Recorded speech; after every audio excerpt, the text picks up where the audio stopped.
Welcome to Chronic Combat Conversations, a live look at our best bets, picks, and predictions for every UFC event with your hosts, TV Scouting MMA and the Guru, back again after an extremely long week off, and you can tell that I'm rusty. We've got UFC 302. Unbelievable. Islam Makhachev defending his lightweight belt against Dawson, the Diamond, Poirier. And you've got Sean Strickland taking on Paulo Costa in your 5-round co-main event. Very, very interesting. Can't wait to chat this card up. But before we can get into the nitty-gritty and make some money, we've got a very, very special guest in the building. Friend of the show, friend to our heart, and honestly, one of the best, one of the premier MMA analysts in the space. Don't you dare do that. Listen, if you're not listening to the Protect Your Neck podcast, for at least the bants, right? For the jokes, the camaraderie, but come on, high level analysis. Let's be candid. Dan motherfucking Tom. Let's go, brother. Hey man, we unite on the high level analysis depending on how we're applying that here. But listen, it's so great to be on this show, Chronic Combat Conversation. I was genuinely just jamming to the intro because, again, you guys are one of the few podcasts I shout for a reason, because I legitimately listen to and legitimately enjoy, which is hard for me to do. But you guys, as I was going to say off pod, but I wanted to say it before pod because I want to give you guys this genuine compliment. We're talking about numbers and the importance of contextualizing it. And I'm like, that's why these guys are smart. They contextualize rather than like confirmation bias, which is a real easy thing to do in this space. And your guys shows proof of it, man. The back and forth, the banter, for lack of a better word, not trying to do gimmick infringement. Shout out Liam. But it's so amazing on this show. So everybody hit the like for this show, support this show. It's hard to get me out of my cave, but I'm happy to be here. I'm as you tweeted, Guru. I'm rolling up my Dustin Poirier leg sleeve, the right side as we speak. oh baby, he's coming forward. I'll drink to that, Dan. Cheers to you, my friend. Next thing you know, he's going to be doing like that half jog across the octagon towards us too. Let's get it, baby. I got a little cafecito to get after. Hey, Southpaw, baby. You know how it is. Yeah, that's it, man. So got to give a shout out to the chat here because, as Dan Tom said, if you haven't done so far, throw a like. Please throw a comment. Subscribe to the channel. All of that costs you nothing. Free 99. But Daz, one of the biggest supporters in the game, appreciate you and all you do supporting the whole community, man. Like, seriously, it doesn't go unnoticed. James, we got the Protect Your Neck boys in the house. Look out. We got James. We got Ryusos and Trousdale. Yeah, go after it, man. We don't need those lazy mofos out here ruining the narrative game. And honestly, it takes some depth in your analysis to get some respect on this side. He is the best in the biz, man. There's a reason why we have to have Dan Tom on. And, this is the collab. Everybody didn't know they wanted, but once they check it out, they're not going to be able to put it down. So before we get started, listen, we like bringing you some betting analysis, some good times, some straight picks. But the boys over here at FightNumbers.com, they got a lot better, some web analytics, doing some stuff. Like if you need what the best odds are at any sports book, if you need what the best prop is on what sports book for what fighter, if you need some DFS tools for weekly analysis of how you're going to build your lineups. And these are the guys you got to go to. Promo code Chronic, 30% off any subscription, whether it's 1 month or a year or anything like that. But go ahead and check them out. They really are a great crew over there and really appreciate all they do, innovating some of the number side of the game. But what you guys really came here for and what we're going to get right into, we got Islam Makhachev versus dude, you pulled that out of the pod.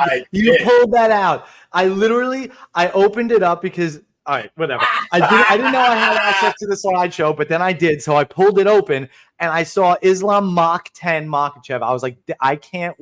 He's not going to open the show with something that horrible, right? Yeah, he will. You didn't. You didn't open the show. You pulled it.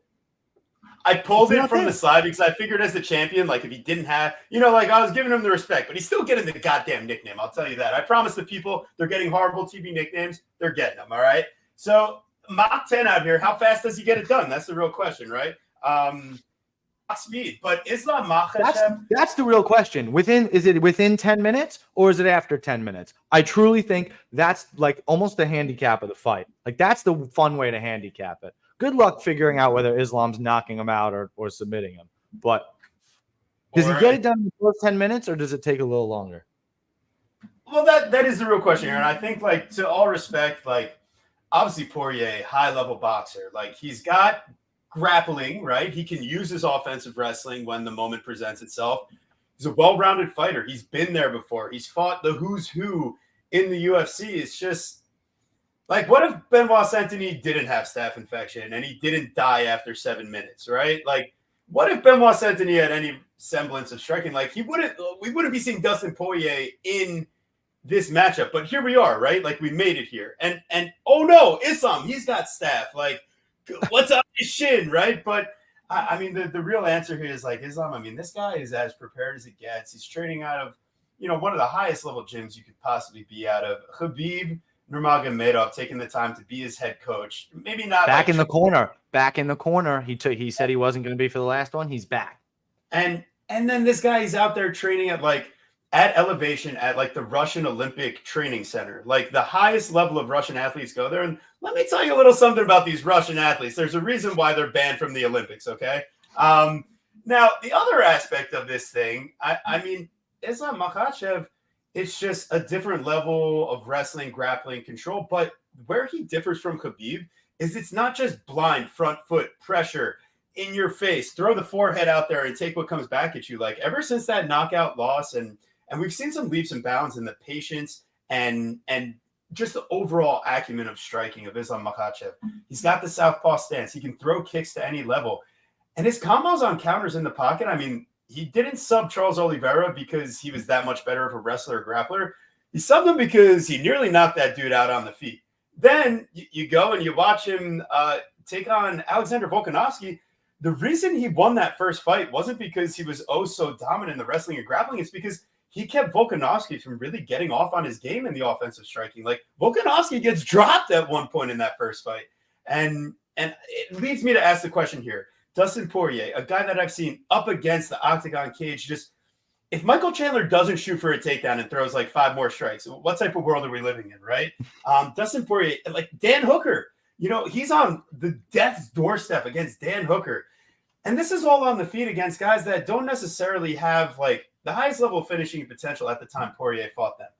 And you watch the Saint-Denis fight, and, Saint-Denis is ragdolling him, taking him wherever he wants to, putting the pressure on early. And I think Islam's going to do it a lot cleaner and a lot more patiently. And that's where he's not going to get reversed. He's not going to give up stand-ups easily. And even if he does, he's going to stay on the chain. He's not going to get gillied. And I just envision Islam kind of having his way here. And I wouldn't be surprised if it's him hurting Dustin on the feet first. I mean, once again, Charles Oliveira in the clinch absolutely brutalized Dustin Poirier. There's a reason why the fight ends up getting to the mat and being finished later on. Poirier's striking defense is nowhere to be found these days. His offense makes up for it. He's got counters. He's got calf kicks. Conor McGregor didn't think that could be a possibility. But Islam, I think, is going to be the utmost prepared that he possibly can be. I think he's got this thing handled. Now, am I going out there and parlaying minus 575? I'm not. Yeah. I think, to the guru's point, it's all about finding that sweet spot. And I think if I can get a way to get some money down on Makhachev in round 2, round 3, and round 4, that's the way it's happening. So that's the play right there. Islam, I'm not sure if it's knockout. I'm not sure if it's a submission, but I think it's coming 2, 3, 4. You got. Oh, you got. I was going to say. Sorry, I was going to say the sweet spot. You said it. I second with you with the rounds. But Guru, go ahead, man. No, I think that's exactly it. I've been trying all week to decide whether I want to play fight to start round 3 at minus 110, or a fight doesn't start round 3 minus 120. I kind of lean it starting round 3, but I got to be honest, man. When you look at the positions that Benoit Saint-Denis put Dustin Poirier in, it's a problem. And it's annoying for me to play Captain Hindsight, but to not play Dustin Poirier in the last fight is so ridiculous. And there's so many reasons as to why, other than the ridiculous dog price. You've seen Dustin Poirier pull it out in absolute dog fights. And that's all Benoit Saint-Denis does, is have dog fights. The dude has 0 striking defense, right? He leaves his chin wide up there. And let's be honest, we've seen this on the tape too. His offensive wrestling, while fantastic, he doesn't have the best top control, right? He gives up that position and guys get up off of him. So it's like Dustin was able to get up because of those reasons. And when you look at somebody like Islam Makhachev, he doesn't make those mistakes. He's not over aggressive. He has some of the best top control. I mean, possibly in MMA right now. So I just don't really see how Dustin's going to be able to survive those points. And then one of the other things, and this is the fight I really made sure to go back and watch, was the Khabib fight. My boy Ghost, our boy Ghost, I should say, says it exactly here. Of course, we want Poirier to win, and that dog money is tantalizing. But his propensity to back up against the cage and stand straight up in general, it's just going to give Islam whatever opportunity he wants. And I think I love what TB said. And if you really watch that Volk fight, you basically see it. And it's why he lands a head kick too. He's so worried about the takedowns, and he's so good at striking. You don't think he's going to be as good. I promise you, post-fight, win or lose for Dustin Poirier, I promise you he'll say that he was impressed with Islam's with his striking, because the dude has made leaps and bound improvements. I think you see it fight to fight. So, Dan, it's been way too long since we've heard from you. I do think Islam gets the submission. I got in early at plus 125. Man, that's who the fuck knows. He could knock him out. But I think this is it for the diamond. What do you think, Dan? That's a good number you got for submission, man. And I second what you said as well, Guru, and another great breakdown, especially with the Saint Denis fight. I don't got very victory laps to take. I'll get to that caveat here in a second, but that was one where I arguably could. I showed the work on it as far as the check right hook going to be there and whatnot. To add on to the great points that Guru pointed out. And again, if we're just talking about numbers and value, this is a betting show. Even if we steer away from the analyst nerd crap from me, right? Let's just steer into the hard numbers here. And I'm a guy who, always kind of shits on CLV, but if you actually look at my bets, I'm actually a high percentage CLV better. And a lot of the best CLV where you don't owe an explanation to anybody, technical or sloppy, is when the line completely flips, where Vegas thinks someone should be a favorite, and we see a literal complete flip in a dog range, and not just like a plus 110 dog range, but like you're getting some meat on the bone at plus 150 or more, which was the case with the line flip there. So again, on multiple reasons, that was, to Guru's point, kind of a silly one.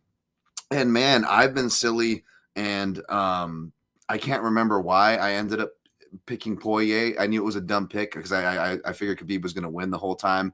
And I had an even more dumb pick on paper, but I feel like aged arguably better, which was I picked Michael Johnson back in the day via that check right hook as well with Khabib. And we saw it, if Michael Johnson didn't channel his inner Dustin Poirier and jump the ghillie, because he actually defended not one but two shots after really thwacking Khabib good a few times. Maybe we see a different fight. Probably not, but I'm just saying he made a better account of himself than the number said, and we're giving credit for. So it'd be easy to think that I'm going to fall into the old classic veteran trap or this or that. But believe it or not, folks, I don't just joke about my biases for a reason. What I'm actually doing is I'm calling them out, right? I'm joking about them for entertainment value, but I'm also auditing myself. And I know you guys do that in your own way on this show, and you guys are great about it. Again, back to your banter, right? Of course, I have to talk to myself, which sadly is easy for me, but yeah, it's kind of the same thing. And guys, don't worry. I don't know. It seems like we got a lot of great chat in here like normal. You support these guys like you normally do. If hit the like. But believe me, guys, if I have any detractors or critics, I don't blame you. I'm not mad at you, because I got to say I'm obviously on like a record terrible. Believe me, I know. Arguably the worst losing streak, probably since Johnny the Greek, right? Which is ironic because I was one of the few people in the space like going, "Hey guys, relax. Like this game's brutal. Luck is a real thing, especially for like people like myself. Like if I were in Johnny's position." Like, I'm not even hating on the guy, because if I was in that position, I'd probably end up on the same streak too. And of course, because, karma and variance is a real thing. I'm the motherfucker that gets hit with this crazy streak that the curse passes from Johnny to me.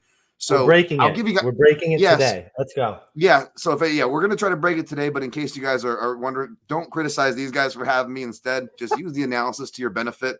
And hey, maybe you could fade me for some profit, because people that have for the last year and a half, you've definitely profited. So I want to get that caveat out of the way. But that being said, and also the caveat, not so much for this fight. I've got, a couple more things to share. But I'll let you guys know what fights I haven't gotten to tape yet. As you guys know, I usually don't tape my show till the next day. That happens when you have to write like 4 or 5 content pieces plus Southpaw reports, recording videos, writing in-depths just on the first 2 fights before you can move on. I would love to just do some quick tape study and like post it back. There's my blood. Look at my dick. Oh my God. I'm like, I would love to be, we need more podcasts. Love. I think that's what we need. Yeah. Like, believe me, but I got an excuse. I got to pay some bills, and those how I pay my bills, folks. So I don't get to the card quite as fast, so apologize. But I do got the Southpaw reports for you guys. I don't know if I'm going to have time to publish them this week because I'm so behind. But you guys will be getting him here first in one of the only places. So boom, boom. And we got Makhachev 2-1 against UFC level lefties. And Poirier is 6-2, right? Of course, here's the thing, though. I could go on about, how Poirier likes to strike. What's more important is what Makhachev likes to do, right? So here's the thing. That one loss obviously comes to Adriano Martins. Again, another reason why, Dan Tom, he's not just, southpaw, check right hook, Poirier, veteran, underdog, right? I'm also a very forensic analyst where, this guy gets hit with left-sided strikes disproportionately. Well, what does this guy do? Oh, well, he's good with the left-sided strikes. Well, that's going to be a problem, Leon Edwards, Bilal Muhammad, right? You see those certain dynamics. That's how I break things down. So you think I'd be all over that. But just because you see it, doesn't mean it's so. And that's something I've had to learn the hard way, right? You can show the work. This is just a crazy game. It's a fist fight, right? And so that check right hook, it's going to be there. But here's another shot that's going to be there for the forensic analysis, and it doesn't come from the southpaw record. And it's actually against Volkanovski, right? Because Volkanovski is a switch stance fighter, primarily orthodox. And if you notice in the first fight, which is the one that kind of really counts, let's be honest, the second fight was on a few days' notice, and Volkanovski was out of shape and apparently like pissed drunk and stuff, depressed weeks before, depressed. Yeah, exactly, man. But and they lined it, bro. They lined it closer. I yes. couldn't fucking believe it. Again, for my Neckies awards, I forget what the award is. I'm sure the chat will say, but it was something along the lines of like the best bet of 2023. And even though I was just very much discounted that second fight, you bet your ass that was my answer for Islam Makhachev was your best bet in 2023. Not just in general being a winning fighter, all the stereotypes to the reductive analysis of his record, but again, to the point Guru just brought up, I mean, the value there was just insane, especially because as a Volkanovski fan, I wasn't like, oh, I thought he won. Like, no, it was 48-40. You could have argued a 49-46 Islam in my opinion, even though I had it 48-47 Islam, their first fight. But the moments that Volkanovski did have, if you look, is when he shifted going southpaw to southpaw. Something I always say with my southpaw analysis is that southpaws hate facing southpaws more than orthodox fighters, which is another reason why I get pissed when orthodox fighters complain about having to pair up with me or something. Oh, southpaw. I'm like, listen, relax, and nobody hates southpaws more than other southpaws. I think I tweeted that out Bisping. But you heard Bisping like a few fight cards ago was like surprised to hear this fact, and I was like, oh yeah, it definitely is. And another thing is potent in those matchups, particularly is the left hand, and that's why it's called the southpaw killer, because there's a blind spot there. You can even watch southpaws that are experienced and good. Watch them throw their left hands against each other, especially comparing it to how they normally throw it. It's going to be a little awkward because you don't have that safe distance. Your exit, your head movement off the punches, it's all different, right? So it's a really potent thing, and that's even with the left hook, Eve Edwards, my guy, getting knocked out by Sam Stout, the southpaw killer. Everyone's always promoting, oh, you gotta strike the right side, strike the open side, but it's that left hand, right? So that's going to be a real potent thing for Poirier as well. That being said, Islam and his southpaw, that's the more important to examine here. He really doesn't like to strike with the southpaws very much. He's being sloppy against Adriano Martins, and we don't see him against Gleison Tebow, and that's a knockout, and that's like really impressive on paper. My guy Tebow, right, the Khabib destroyer, wink, wink there. But the funny thing is, I went to go rewatch this, and I never noticed this before, guys. But when he knocks him out with that left hand, he actually goes to shoot right after. Like, he didn't mean to knock him out. Like, he was actually just throwing it for cover to shoot, and he kind of like goes up, like he changes level as like T-Bow's getting knocked out and going down because he's so off timing and awkward. Like, whoa, what just happened? Like, you just see it, and I'm not trying to take it away from him because his striking is really good, and I agree with Guru's point that I'd be willing to bet too that Poirier, regardless of result, will complement that, right? Not taken away from his striking, but he doesn't like striking with southpaws, right? And then we go against the Drew Dober fight. If you look at that fight, he's not trying to strike with him at all. He's just trying to draw out strikes and then change his level right away, right? And then the few times Volkanovski goes southpaw, he gets knocked down and they end up grappling, right? He's shooting right away off both those ones. There's a cleaner one, and there's one where it's like, did he really get hit? Was it even the left hand? Was it more of a shovel hook? And then Islam's on that single. It was the second instance, right? Either way, again, that's his answer. He's not wanting to strike.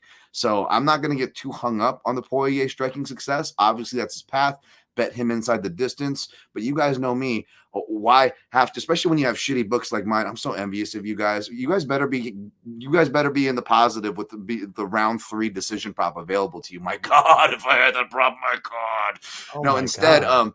Instead, I don't have those props, and I have shitty numbers of whatever is available. Have you tried a barely, VPN? Could that work? Why wouldn't that work? I've tried it and it doesn't work. But I'm an old man, so maybe there's something I'm missing because I'm still trying to be able to access. I'm still trying to access SureDog through like a 404 error that I tweeted like almost 2 months ago at this point. But I'm still just trying to like have time to like feed myself, shower, and work out. Things I didn't sleep, things I didn't do before the show. Forgive me, guys. That might explain things. But there's a lot of deadlines. Okay, it's a one-man show over here, folks. But anyways, the point is, I love them hot rounds because it gives you your value. And again, say what you will. As I said myself, I'm doing really bad right now, guys. Right? And unfortunately, the way I track it doesn't represent this. But if you actually go through and look, as I track myself. What I'm doing best on still is the round flyers. That's still what ends up being a big hits, which is what I use to justify my round robin plays and so forth. And this is a fight that's it. Because if you have the bankroll and the chalk, you took to lay the chalk, which I would if I was on a winning streak. Maybe I just go Islam inside the distance and I set it and forget it. Right? You cut the price under in half. However, I like rounds 2 and 3.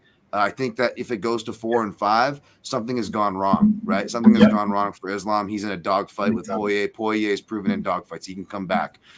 If it ends early, but it's going to be surprising for both parties. Even the first round knockout for Islam, obviously you lose your bet that way. But I would be starting to say it's a favor, right? Getting this. That's game and math of Drew Dobers, Dan Hookers can get into the okay. Yes, and can you guys hear me okay? You're back. Yep. Yeah, you're back. Sorry. Why can't Poirier, if these guys can get in round 3, why can't Poirier? But I will say, for just about $1 less than the cheapest of the two, I think Islam round 2 should be going off north of 4-1 plus money, depending where you look. But within the 3-1 range, plus 380, plus 320, is fight ends in round 2. And that's the hot round, right? And sometimes I wish I listened to this because when I was right on Dustin Poirier with round 2 knockout, boom, right? But I didn't pick Poirier by round 2 knockout against Gaethje in their second fight. I picked Poirier by round 3, which I was obviously wrong. But again, if you're just not looking to hate on me for a pick and you actually look at the analysis, I wrote in the analysis, I go, but Gaethje by knockout is going to be particularly live. I'm not just saying Gaethje is going to be live to cover mass. I said, no, Gaethje by knockout in round 2 specifically is going to be live. And I wish I would have listened to my own advice there. And this is kind of a similar dynamic to that too, where round 2 is going to be the hot round for both fighters. So if you want some insurance, you're not getting a great price on the under. You get an even better price, almost thrice the price, if you go fight ends in round 2 for a little sprinkle there. Beautiful. I love it. I love that we align on some of the timing there. And I think to Guru's point, the question is, like, does this fight reach round 3 or not? And damn, are we going to find out? But give me a little bit of that round 2. Did we get it? I don't know. I'm still not exactly sold if it's going to end in round 2 or not, before round 2 or not. Maybe it does in round 2. I like There's that. a reason why I'm throwing round 3. That is the hot round. I do like that hot round. Sexy. But we have even sexier things upon us here. We've got Sean, the American Psycho Strickland versus Paulo, the Eraser, a.k.a. the artist formerly known as Borrachinha. But it means the eraser in Portuguese. So they just kind of Americanized. They colonized Paulo Costa. So take it for what you will. The UFC is doing big things out here. Ultimately, it's Sean Strickland versus Paulo Costa. And Dan Tom, What do you got cooking here? I know you did a lot of analysis in this spot. Oh, wow. Right back to him. Not trying to be negative. This is genuinely funny. One of the most funniest, like I guess people took attempts to shit talk me on Twitter was someone said I look like Paulo Costa with glasses. I was like, okay, let's forget the fact that Paulo Costa actually wears glasses. That's an insult? Like, yeah, I mean, come on. I take that shit all day. So Paulo Costa MMA, what do you got? Like, no chance. He actually sometimes wears glasses too. Yes. Yeah, exactly. Yeah, he wears glasses too, so it was kind of silly. So I thought that was funny. But he's quite a character. I don't know how much is true as Strickland was saying he's not liked in Brazil. I don't know how much any of the personalities or the silliness, really matter. I will say that, again, despite my stated bias here, I train at Extreme Couture, even though, I'm not friends or a stan of Sean Strickland. Obviously, he's an Eric Nixick trained fighter, and me and Eric are boys. So that's I gotta state that as a bias there. But that being said, I'm like, wow, man, I feel bad because I'm attracted, especially when you were seeing it close to plus 200 in certain houses at Paulo Costa, right? Like that just seems like the value side, especially thinking it was a 3-round fight and realizing kind of late that it was a 5-round fight and looking more into it. I actually see both why Sean Strickland is favored. And even though I'm not a big fan of laying the chalk, I can understand why money has come in on it. Whereas I was initially like, what the heck is going on here, Gif? The mullet dude with the mustache. Like, whoa, man, what the heck? Like that was, me at first, right on the inside. But when I look at it, basically, I know the memes are going around. Perhaps the cool takes are cold at this point. But yes, as we know, and in my defense, you can actually go back and read my analysis breakdowns, even though they're not unfortunately dropped until fight day now. I would argue they still serve as like great cliff notes. You don't have to like read if you like the short term. There's actual numbers and stats, and then there's the staple info, which is like quick notes and stuff. So you can just bullshit and crib and sound cool. Do that. But in my defense, if you actually go read it, I do state for a minute now that Paulo Costa, regardless of the stance, struggles with straight shots. Leg kicks was also something that was predicted and shown. It was also predicted and shown for Sean Strickland. So leg kicks would be the hot kind of strike to watch for. That being said, what Sean Strickland did show in his Adesanya fight in particular was an improved ability to check these things. His kicking defense actually really is exponentially improved. His ring generalship, the geography under Eric Nixick, has improved. Strickland's always had underrated grappling, so this is going to probably be a striking affair. How long it lasts is kind of up to you. I'll get to my answer here in a quick second, but I do believe it's going to be mainly a striking affair. Striking will decide it. But unless Paulo Costa is able to, again, Brazilian underdog. Oh, Dan Tom loves a forensic analysis, right? We can just place and cut and paste the spin kick at the end of round 1 with Robert Whitaker to what Zaleski to Santos hit him with and knocked him out at welterweight. There it goes, Dan. Boom. Leo DiCaprio gift. Boom, boom, boom. Bet the dog. Knocked down, but I get up again. You're never going to keep me down. I get it. But honestly, I'm going to go with Sean Strickland here. I think by decision. I'm not sure what numbers you can get or if it's going to be worth it. But that will be one of the only things I'm really looking at. I wouldn't personally invested. I'm more curious of what you guys have to say. Well, I'm on a very, very similar angle here, Dan Tom, but I'm hoping to fine tune it to guarantee that you can't get screwed here. Okay? But obviously anything can happen because it's MMA and it's a fight. But this is the truth. This is what I honestly think. You ready? I think for sure this fight goes to the championship rounds. Like, I think they made it a 5-round main event to get to there. Because, like, this is like an Apex fight or whatever. Or they really shouldn't. There should be 0 Apex fights. But, like, this could sell out anywhere. If Derek Lewis and Nascimento can sell out, this fight can absolutely sell out anywhere. So let's just be honest. The UFC itself, the product, does sell out. They need to get out of the Apex. But this fight, I absolutely think gets to round 4. So why do I even have to take a side? Fight to start round 4 is minus 132. And then I can just go full ladder. Fight to start round 5 plus 100 and fight going the distance at plus 140. I think both guys are really fairly durable. I don't think that Paulo Costa has really too much to listen. He's explosive. He's got a nice high kick. I just don't know that he has too much to write home about. he doesn't take his shit seriously. A similar idea we're going to talk about in a later fight, but I just don't know how serious he takes it. Yeah, he like knocks Robert Whittaker, but what does he do? He can't do anything about it, and then he loses the rest of the fight anyway. So I just don't see him Alex Pereiraing him. And you just watch Sean Strickland go toe-to-toe with Dricus du Plessis, who I think would probably, definitely beat Paulo Costa. So what do you think that makes me think of him versus Strickland here? So with all that being said, I cannot play minus 225 on Sean Strickland. He's been to so many split decisions, and the reason is, it's his knock on him, right? It's maybe there's not a lot of power there, and then the leg work doesn't ever really get valued or anything like that, or it just kind of seems to work against him. So, you can't lay heavy chalk here on him because it's dangerous. And the rule is, right, if you don't expect a minus 200 to get a finish, you can't parlay him out. It doesn't work that way. So I don't want to cut off TB, but can I just add a quick point before bouncing forward? Just to add a point real quick. As I might have to crib that round 4. That's brilliant, by the way. But to add to that, this is another reason why I like Strickland adds to your ladder effect here is because the fact that it's a 5-round fight, it looms the cardio question. And we've seen Costa get tired, and he's gotten tired in a brutal fashion in that Luke Rockhold fight in the 3-rounder, as well as in 5-rounders. And you see that with fighters where they almost get scared of tiring out because they say nothing's more scarier than tiring out, right? So I think the fact that it's a 5-rounder limits your chances of a Costa early knockout because he's not going to take as many risks on paper, knowing he has to reserve, right?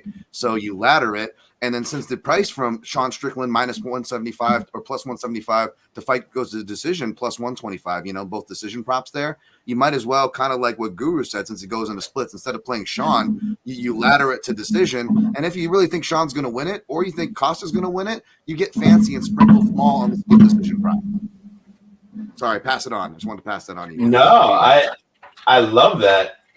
Also but see, the one problem with there's a couple holes I have in the cardio thing as well. And I'm going to poke them right now. 278 Luke Rockhold fight. That's at Salt Lake City, Utah. Sure. So that's at elevation. That definitely going to play a part into it. And then from my memory, he wins round 5 versus Marvin Vettori. I thought that was one of the more impressive things. Obviously, he didn't care about cutting weight that fight. So there's another question mark in there. But I still think even after all these fights, even the Robert Whittaker fight, right? Of course he doesn't outpace out Robert Whittaker. I didn't think anybody really expected him to. Right. The cardio is still like I don't know. It's like still questionable, but I'm not sold yet, especially if he could win a couple moments. I don't know, but I do like Sean, and I really like my props here. Well, that ladder you guys are talking about here, where were you when they built that ladder to heaven? Dude, that's such a great South Park episode. If you don't know amazing, incredible. Did it make you feel like crying? Or did it make you feel? Sorry, South Park. But no, I don't. We just built a ladder to heaven. I don't see how this thing misses. And ultimately, my play coming in is Sean Strickland and over 2.5 rounds, same game parlay on DraftKings. Plus 105, baby. Let's get it. We don't even need the round 4 or 5 decision. I'm so jealous of these lines. Don't tell me these lines. I'm like, Those are great. Those are great. You guys are great. No, that's credit to you guys. I like those lines. Hopefully we don't jinx them. But I can't touch most of them, so we should be good. We should be good. You're clean. Hopefully we all come away winners here. Right. And the points I'll make that I don't think you guys did specifically, not to take away from anything. There's a lot of things to break down here, but I think Sean Strickland, let's ask Israel Adesanya, how did the pressure and power feel when he's getting knocked down in round 1? I mean, listen, those follow-up shots were pretty soft. Israel's like, I'm good. But seriously, listen, TB, sorry, we have to interrupt. We have a real breakdown coming in, okay, from a real handicapper, PC Strickland, okay? All right, PC Strickland chiming in, right, recent guest of the show, saying Strickland easy. See you in Newark, buddy. we'll chat later. Unbiased take. I love it. Unbiased. But seriously, I can see like Paulo Costa. I mean, this is a step down in talent and athleticism from Dricus du Plessis. And look at what Dricus's face looked like after 5 rounds with Strickland. Even Dana White thought they had an argument for winning that fight. So, listen, I'm just going to leave it there. Strickland is 1 judge away from defending his belt. So, I think he can defend his spot. Unless we're facing like a letdown of a century, I could see where Costa, but he's got a big head and little arms. Like the reach doesn't quite add up for him. So do you. Do you empathize with him? Of course. Come on. I understand what it's like. I'm a fucking gigantic head and my legs and arms are like fucking chapito. I'm a little guy. Don't about his, I got a nice long torso. Don't ask about what the other guy's doing down there too. Now, this is where it gets really spicy. Talking about taking pictures on the streets in Newark, we got Kevin the Trailblazer Holland taking a pic with the Guru on the streets of Newark versus Michal, the artist formerly known as Lord. Now he's Hussar, and he's Oleksiejczuk, and he's out on the streets taking pictures with some shirtless kids downtown Newark. Who did it better? That's my question. I don't know if I'm about to date myself, guys, but this is like the Stephen Colbert "I have a black friend" pick from. Oh my god! Stephen Colbert show. Hey, listen, I got 2 of them because I also ran into Terrence McKinney, so I got the pick right next to him there too. That's great. So I'd be like, these are my 2 black friends. Okay. Exactly. So now that we're having the time of the Well, century, but hey, no, we're right here. Since we're on it, Terrence McKinney did say that I am the only guru that he fucks with. and then what did he go and do? He got slept in 30 The seconds. real guru here, baby. The real guru here. But this is the real guru. YouTube, This is only guru YouTube, I- send those payments this way. YouTube, send the payments that way. Even if we could get like 1% of them payments, you know what I mean? Like that would be solid. You know.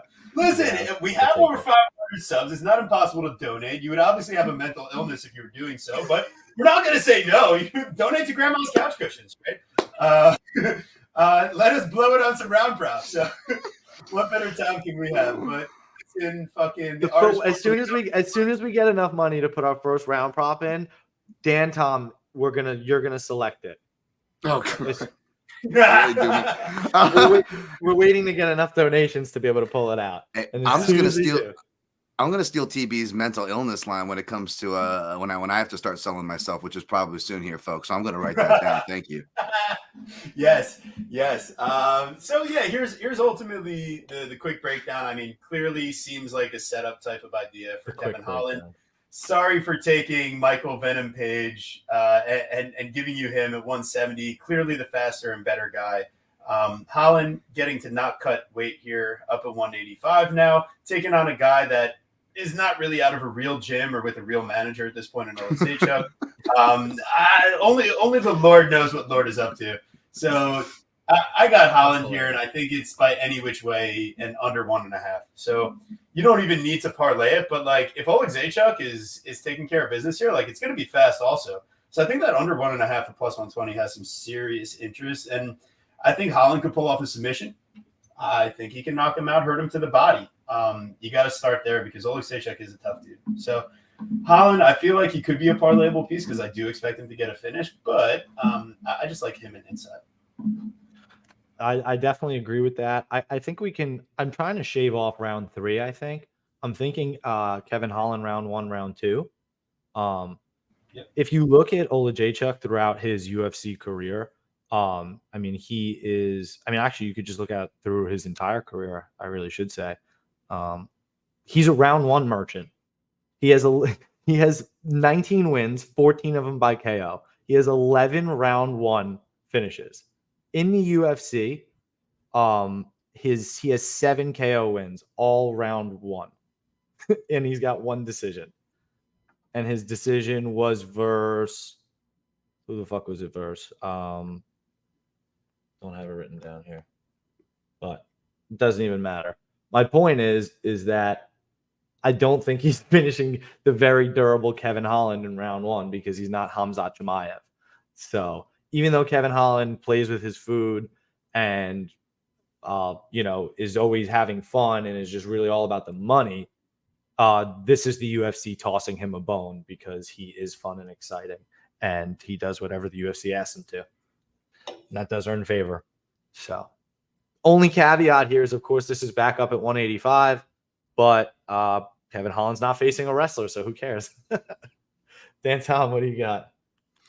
Yeah, this is one that I admittedly haven't gotten to look too crazy into, but I got a decent feel, a take where I'm leaning with a bet. And before I get there, this is also probably one of the last meaningful southpaw reports on the card, so I'll give you guys that too as well. Of course, Holland is 7-2-1 against UFC level southpaws. There's a lot of names in there, but he could / arguably should be 6-4. And you look at fights with like Mearshart and some others, how they were kind of scored. He got, some favorable scores, in some of those fights. That being said, how it applies here, Kevin Holland usually kind of is a bit of a headhunter, which is fine in the open stance. He's almost even more potent. Back to that classic, even though I was talking about the southpaw killer, back to what you hear more advertised on broadcast, which is power kicks from the orthodox fighter or right hands down the pike, right? And the right hands down the pike part is more Kevin Holland's forte. However, I do believe it's going to be more of a club and sub, not just because that's what he's done to southpaws, whether it's just off the top of my head without even in front of me what Chiesa means for a lot of those more legitimate southpaw victories, right? I think Ontiveros was a TKO on the ground, but it was on the ground, and Ontiveros is obviously fragile. You can kind of breathe on him. He starts breaking. No offense to the guy, but let's just kind of the tail for him, right? So you look at that, and I'm actually leaning more toward the sub. And even though the numbers aren't super crazy, just the fact that it doesn't necessarily surprise me. So it's like, oh, they're way off, and it's not like a crazy difference of number. But again, I was hoping, and I do like that the odds makers actually set the submission price higher than the TKO. I know either can happen, and a decision is on the table as well, right? Choose Parker. This is MMA. This is crazy. You don't know what's going to happen. But my head is immediately, but pre-tape, folks. I'm going to reserve my right to change. But pre-tape, this is looking like a club and sub to me in either rounds 1 and 2. I don't like splitting in rounds 1 and 2. If you're going to split rounds in 3-round fights, it's harder to do in 5-round fights because you get less odds and even lesser when you're on the 1 to 2 spectrum as opposed to the 2 to 3, right? And I'm also, you guys know me, I love fading the gas. I think I'm on a different type of spectrum. Yeah, me too. Hey, me too as well, folks. Welcome to teams hashtag Team Spectrum for old protection. Yes. There's Team Spectrum, but listen. So I think it's a sub. We'll see where I end up as far as bankroll goes. That's another thing I'm having to do, which I'll explain more on my podcast. Which is I'm probably going to be lowering my unit size, which is going to suck because now I'm going to win. And then everyone's going to be like, see, there's your win, Dan. Be happy. Positive thinking. Because, positive thinking. That's. But anyways, and, even if I did win big on a normal, I would still need a lot of wins to dig out of my hole. Anyways, neither here nor there. That's another tangent. But yeah, I think that I'm going to, if not put Holland by submission in my old classic round robin. No, we're gonna do something different. You're not You're not gonna get cute. You're just gonna play him by finish. That you put that there. Because what if he curls over? What if he hits him with a body shot and he doesn't want to be there? What if he hits that's actually a reasonable price. That's a reasonable price. But then I still need stuff from my round robin for bonuses, and that's something that I'd be willing to play in as long as those are the sprinkles. A plus 275, or even if I'll probably get it for plus 225 because again I get the shitty lines. I'm looking at like FanDuel and all the good lines you guys all get. I get the shitty lines, but even like a plus 225 can justify a roster spot on a 5-leg round robin. If I have to go that way, I try to go 4, folks. I try to get too crazy with these things, even though really, the round robin, like a 4-leg round robin, is about as much as I would lay, or even less than I would lay on Holland inside the distance at minus 105. Which again, to Guru's point, that is the smart way to go if you're going to kick for coverage. But I kind of want to see what the board is like. Maybe there's plays that I like that I'm more confident on. Again, folks, I'm playing conservative. For people that call me getting cute, if you really look at how many units I'm wagering across the board, it's like I'll see people wager like 7 units on like a low-level prelim fight and call themselves genius, which is like half of MMA gambling Twitter. Let's be honest, folks. So I'm not gambling much, folks. So I know it looks terrible on my stats. But I'm not gambling much away on these round robins. So the round robin stays, but Guru's advice also stays. I like that. I love it. If you listen, and it does need to be said, if you're taking Oleksiejczuk, you take Oleksiejczuk by round 1 KO. Yeah. And Yeah. that is his win condition. I promise Call you. it a day. That's it. And it's plus 750. So enjoy.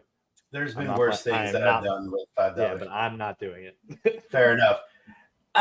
So here we go. We got Jaltin Mahadinho Almeida versus Alexander King Kong 8 Godzilla. I got a hot take. Romanov.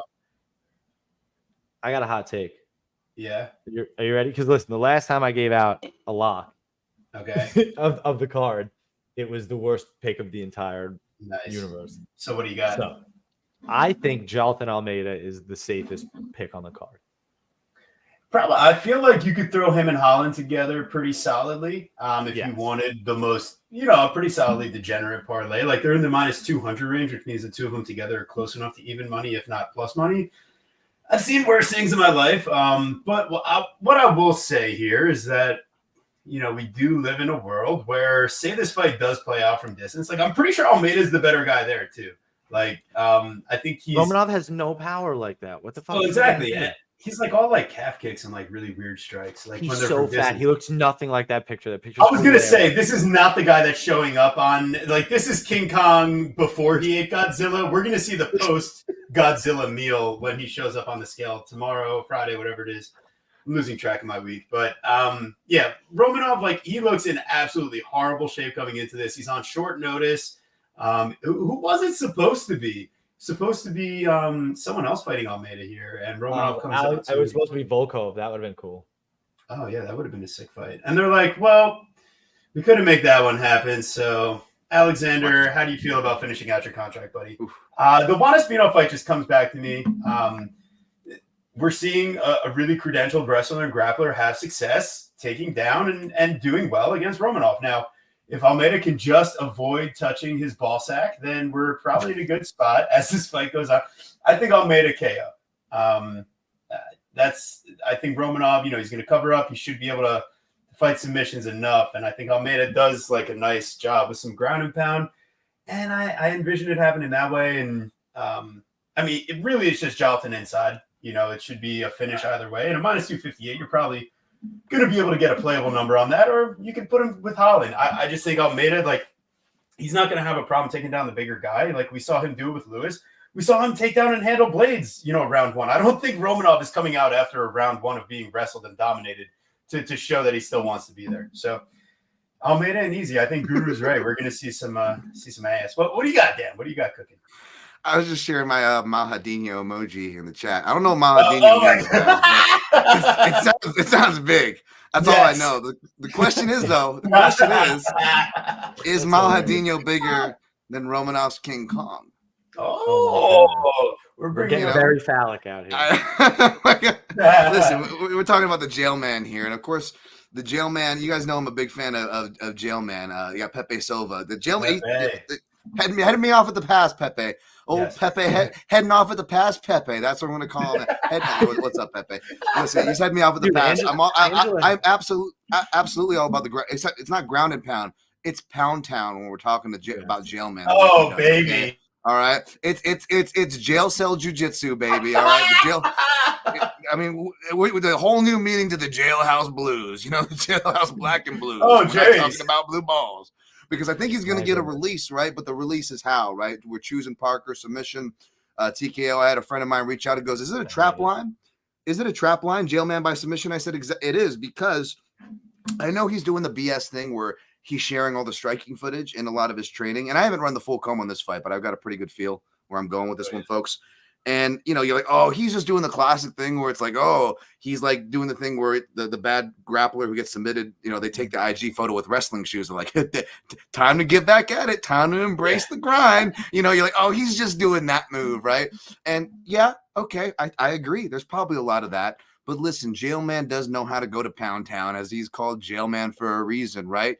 And more importantly, Romanov, when this guy collapses, he collapses in the form of TKOs, he turns away. Now, turning away can give the back, but the way he turns away, he turns off to his side like Greg Hardy, via Mercy Tabora, just take it. Please stop it. He's like Jailman's gonna be like the Juggernaut from that viral video. He's like, am I gonna, you're gonna give it willing? Am I gonna have to take this shit? It's like, that's what it's gonna be. And And I don't know how willing Romanov's going to be, guys, but I do think Pepe Silva is that's where I'm going to be ending up on the TKO. Now back to, I'm already hearing Guru's inner voice, and even though it's about 30 cents more at minus 135, again, depending on where I'm going, I kind of like those plays. I mean, Holland inside the distance, lay the chalk on that, and then you lay the chalk on Malhadinho. There's a lot to lay on there, right? You lay the distance on Malhadinho inside the distance, and then you can get your little bonus plays if you do want to still get cute and degenerate, right? If you play round robins like me, you do the sub for maybe Holland in the round robin, or for Malhadinho, you sprinkle that TKO line, which is what, over 3-1. That's decent. That justifies a roster spot. Even if you want to get real fancy with a 5-leg round robin, that justifies that roster spot. We only need 2 things to come through to pay it off and profit. That's it. I like it. Guru, you had the hot take to start it off. Anything more to add here? After having the hot take, I have to go back to being old crotchety grandma and say, please don't fucking do it. Don't do it. Or at least do it and understand that you're literally going to try to stand on the bed of nails again. Like, it's pain. He's going to finish him. So this is what you do. I'm going to play. You're going to do whatever you want. I'm going to play Jalton Almeida round 1, round 2 grouping at plus 105. And then I'm going to take a little sprinkle on Jalton round 3 at plus 850. Because that's enough. Love that. I can put one unit there and a little grandma's couch there, a little sprinkle there. And if he doesn't finish him and he just sits on top of him for the entire time, it's just a heavyweight slop fest. The Derek Lewis 2-point, like, I'm not allowed to be shocked, but like, everybody will hate him and he's going to get knocked out in his next fight anyway. So you cost me a unit, go get knocked out. It's not going to go well for you. So this guy's cooking over here. That's how you do it. I'm telling you, Dan, we're going to lead you and everybody else to the salvation land. I can't though. You're saying all the numbers that I consistently complain on my podcast that I can never get. These are all the fantasy stuff that lock me out in Vegas. We're gonna figure out. I can't get 1 or 2 groups. I can't get 3 in decision. I would not be where I'm at if I had those. Even with my bad beats, I would not be there. So, this is a sore spot. You're absolutely right though. You're absolutely right though. For what it's worth, you're right. I don't disagree with anything you said. Hopefully you're proven right. Round 3. If we got to round 3, then something's gone horribly wrong, and we're watching a horrible fight. That's ultimately. I think how round 2 is super hot. I like on Tapology. That's what I'm going to be playing. Yes. Oh baby. All right. I think. Yeah, I'm done fantasizing about Malhadinho. Let's move on. We got Randy Rude Boy Brown versus Zaleski dos Santos. I couldn't come up with a better nickname, so I'm going to go with the sport I train, capoeira. This is not a lazy TV nickname. This is a lazy Zaleski dos Santos nickname. Let's be serious. Randy Rude Boy Brown, there's just pieces of his game that I feel like against the highest level of competition, he makes too many mistakes, and he fights too close with the guys that he should be putting away easily. And, I'm really, really worried here about the idea of like watching back, was it Vicente Luque fight, watching back Jack Della fight. And you just see multiple ways in which he's getting his leg kicked off. Randy Brown. He's taking damage to the body. He's playing from distance, and he's got good defense when he's all the way out. But then when he's all the way in, it's like there leaves some to be desired. I think Zaleski, with a 40% work rate from the waist down, I should say from, like the waist down. Where are you going? What is up with you? 60%. They don't have that on the Reach TV. I'm just saying, I've got a different level of analysis over here. Love handles MMA. TB analyzing MMA. 60% head strikes versus 40% to the rest of the body. So I think Zaleski does enough of the stuff that can help him close the range and the distance against someone that, as he comes in to throw strikes in the pocket, Randy Brown, he's going to leave himself exposed. Now, Zaleski, sure, he slowed down a tiny bit here, and I know Randy's coming off of a very fancy knockout over Muslim Salikhov, but let's be serious about Muslim Salikhov recently. The dude is clearly 50 years old with some kind of fake passport. And it's true. And when Zaleski fought him in like fucking Abu Dhabi or whatever, how are the judges not going to give the fight to the guy named Muslim in Abu Dhabi? Poor Dude looks Zaleski. old enough to be. If they're not giving it to Abu Azaitar, they're not giving Yeah. it to him. Yeah, the dude looks like he's old enough that he could have played Jean Reno's stunt double from The Professional. Listen, I know these guys have been in some close fights recently. I just think Randy brings zero of like the takedown threat that's going to slow down the kicking game of Zaleski.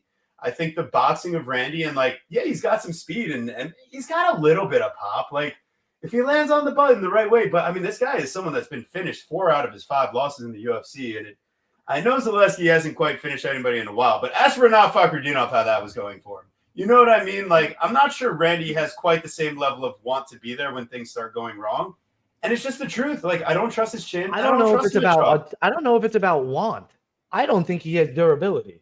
And I don't think his submission defense is that great. He's been rear naked choked twice. Whatever you get, I'll give you one pass maybe for Jack Della, but not really because of the club. I don't know. Right. But if he was smart, he would have wrestled there. Like we know Jack has 0 takedowns, right? Randy Brown will forever have made Nico Price famous, and that is hilarious.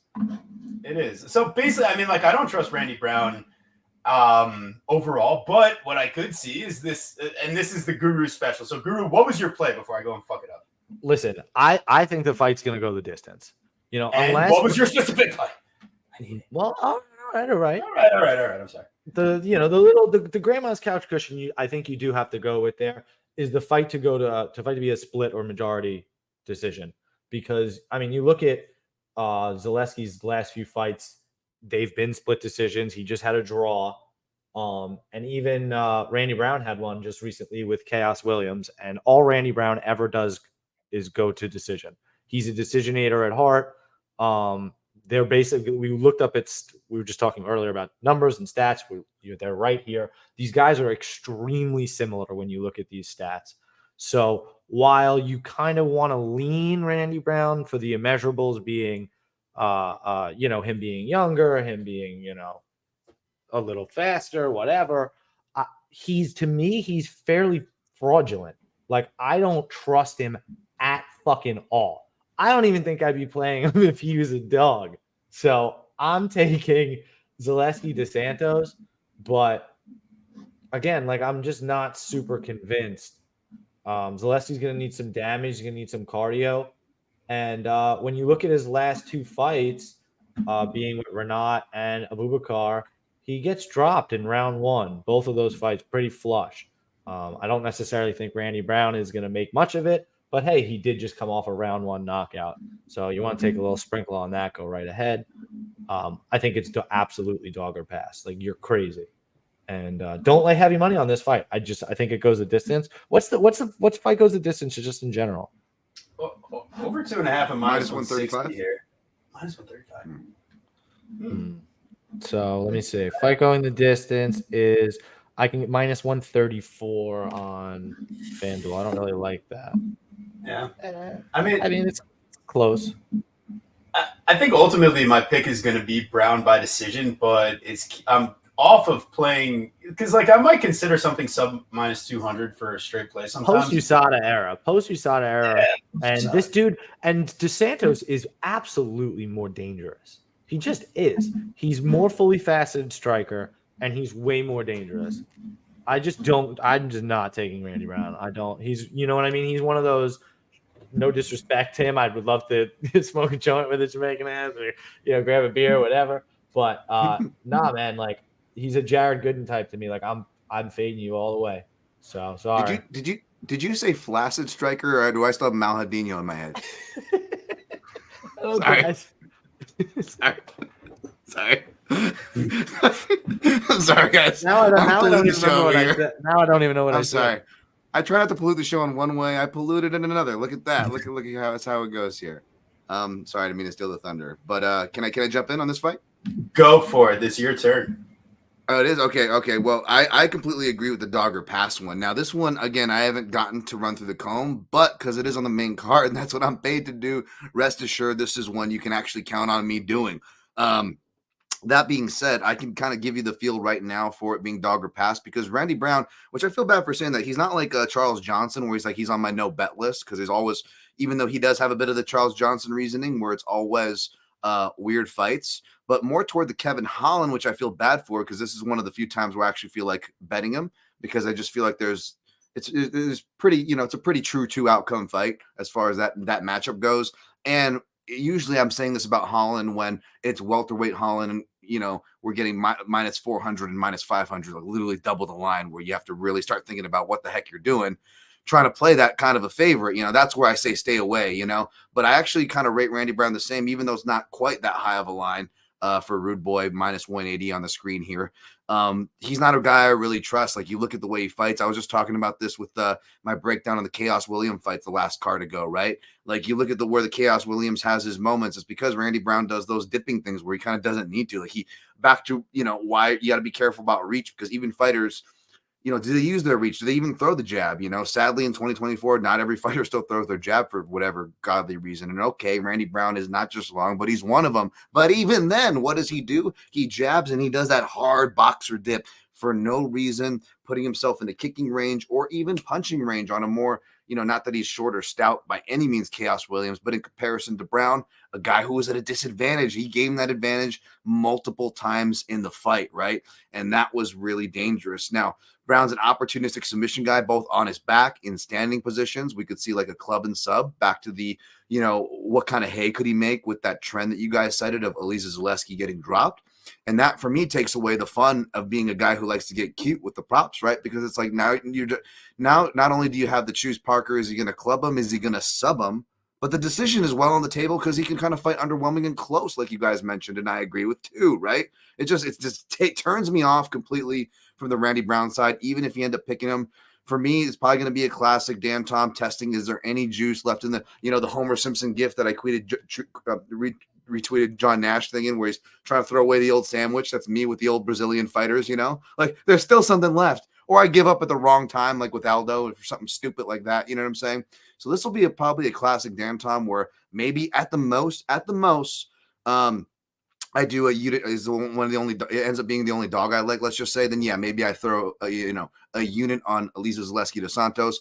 And maybe regardless of him being the only dog, maybe there's not enough of the bankroll or not enough I like after taping it to justify it. Well, maybe I just take his number 1 win condition, which is inside the distance, assuming, PTSD for my Benoit Saint Denis fight. PTSD for my Fakradinov fight. You can fuck right off with that. Oh, geez, we could have won that too. Anyways, the fact is maybe I throw the inside the distance easy to Santos in a round robin, right? Because you get a fat number there. That's a real small exposure for fun. And that way, if he does win, I can feel good about it in some sense. You get the little degenerate action. That made sense. Yeah. No, I like that. And yeah, listen, I get what Pepe is also saying in the chat about the speed differential, all that. I just concerned about that. I mean, Trinaldo fights him pretty ridiculously close. I mean, even for a unanimous decision, like that fight was way closer than it needed to be. So yeah, I mean, maybe there is something in finding a pass here. It's pass. I'm telling you. You know I how think much it's I too love close. being at the gym. It's dog or pass. At the very fucking least, I don't get the Randy Brown is underwhelming. If he's not getting a finish, I don't know how he's going to win on damage or volume. I just don't. Yeah, he'll be speed, but he's gonna have to hurt him. There will be blood. Win. Thank you. Hopefully there is a lot of blood this weekend. UFC 302 at Prudential, Jersey boys. We'll see what's going on. We'll be down there for the fan experience and picking out the best seats potentially available. But right now we're live every Wednesday, 8 p.m. EST. As you can see, best bets, the best guests. We got Dan Tom in the building. Always free picks every Wednesday, 8 p.m. EST, breaking down the fights coming up this weekend. Listen, I see a lot of traffic out there in the X-verse, little Twitter action out there. Listen, if you guys are out there having a good time, make sure you're throwing a follow on the page. But, come join us over on YouTube. Good time. Promise you'll enjoy it. Throw a like. Bro, why are you selling it like a van with candy? Come on in. We've got candy.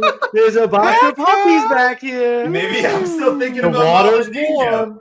Oh yeah. We've got Mickey Mouse. Get in the van. Get on the YouTube. Hey there, Guru. What I'm saying. Keep your Maladino away from me. Oh my God. Need someone to brush your hair? No. That's fair. It's maybe that's a little fair. bit. Yeah, we'll see where life takes us. But Man, appreciate all you guys out there in the chat. Keep it popping. It's really so much appreciated. Needed a good time tonight, and damn, am I getting one out here. Wow, shout out to the new Planet of the Apes movie, Caesar Home. We have Caesar Almeida versus... Now that's racist. Why? His name is Caesar! It's stupid you're calling him a monkey! No, I'm not! You are! No! You said he's the because main his name is character of the Caesar. monkey. Caesar Is he? Home. Oh, okay, so everybody named Caesar the monkey. Especially Yeah, the you're not- Brazilian. Just like TV, everyone named Roman the fucking gladiator. TV, it wasn't quite Joanna what she said to Claudia Gadelha on Tough, for those who remember that. But, you know, you're dancing. You're dancing. Dancing on the edge. Listen, if I'm racist for saying, oh, somebody's gonna monkey on the back of somebody else, then that's definitely racist. Jesus Christ. The movie came out this week. This guy's name is Caesar. I'm a racist piece of shit. You put it all together. Quick, producer. Cue up the Kevin Holland and Guru pick. Quick. Yes, somebody. I have friends. I have Brazilian friends, I swear to God. Oh my God. Like the steakhouse. Listen, I'm taking the guy if that counts for anything. But Roman, I told you to. Kopylov, you slut. I did. Caesar, oh, yeah. He's out here. Listen, I will say the funniest part of like me getting into the tape study here was like Guru being like, listen, I think there's a chance like Cezinha could be, using a little clinch, a little wrestling. And I'm like, dog, like he's only ever used it in reversals. Like he's only like, come on. Yeah. And then I'm watching him in fucking kickboxing against Vice. And he's literally lands like an outside trip takedown on this guy and has to be warned by the ref not to do it again. I'm like, motherfucker. I'm like, God damn. He's even doing it in fucking kickboxing. This guy actually might fucking wrestle. All right, God damn it, Guru. Stop being cute. He's been at Extreme Couture. I can't help it. You know what I'm saying? I mean, look at this guy. Hold on, wait. Just to emphasize this point. Look at how cute this guy is here. I mean, come on. Look at that. Come on. Dude, they were getting mobbed down the street. You know how hard it was to look good in a selfie real quick? Easy. So, yeah. I think ultimately what happens here, I think Cezinha is got a little bit more grit and grind to him. I think he's going to be the tougher guy. I think he's the nastier guy in the clinch. I don't like the way Kopylov responds to adversity or, like what I saw before his most recent run against the cans of all cans, like 4-fight win streak. Let's break it down a bit, right? It gets pretty sketchy the closer you look. So I think, Fluffy, he is a bit more of a step up from an overall pace, pressure, grappling perspective. But at the same time, Kopylov's landing strikes, but he's also eating strikes versus Fluffy that gets Fluffy in on these takedowns eventually. And it's the overall striking and pressure that gets Kopylov to quit. And guess what? Caesar, he's on the front foot. He's throwing knees to the body, stepping into the clinch. He's able to kind of pummel out and use elbows, use knees. And damn, man, I was impressed. So we jumped in. We got a little plus 100 action. Repeat the line, CLV City. So hopefully this isn't a real Bellis to Spain type of spot for me because I feel pretty solid about it. But listen, I'm not you did one, and I did SD Dumas versus Frem, and you did Bellis to Spain. That's fair. Yeah, winning on Cesar Almeida. CB Hernandez. Listen, I think he's an elite kickboxer. I actually think he's a better kickboxer than Kopylov, which is going to be funny. And then I absolutely think that he is the one that's going to be more willing to bring it to the ground or could use that to his advantage, or for some reason doesn't like it on the feet or gets hurt. Absolutely could start grappling, and I certainly think he will. I think he could hurt Kopylov to the body. I think Kopylov slows down after round 2. I know that all of Kopylov's KOs are attritional, and I know Almeida's tough as shit. So give me Cesar Almeida plus money, which you can no longer get. So I guess you probably have to take. Listen, don't get too cute. It's still minus 118. So if you're as confident on the side, it's close enough to a pick 'em. And I'm sure we could find a book that's slagging their feet, right? So at the end of the day, I know we kill ourselves. I actually think it's gone market wide. But I will say we've also had better luck betting on guys that move from a short plus money dog to slight favorites Whereas we've really fucked up betting like a -125, -130, -140 that closes at like a -250 like that. We've been really fucking up those spots. We've been doing good on the other CLVs. So I think it takes some time when I really think about it. So give me Cesar Almeida round 3 decision. And if you really feeling shiesty, I guess you could take a sprinkle on the round 2 prop. I'm gonna make Dan Tom jealous and go round 3 decision. Nice.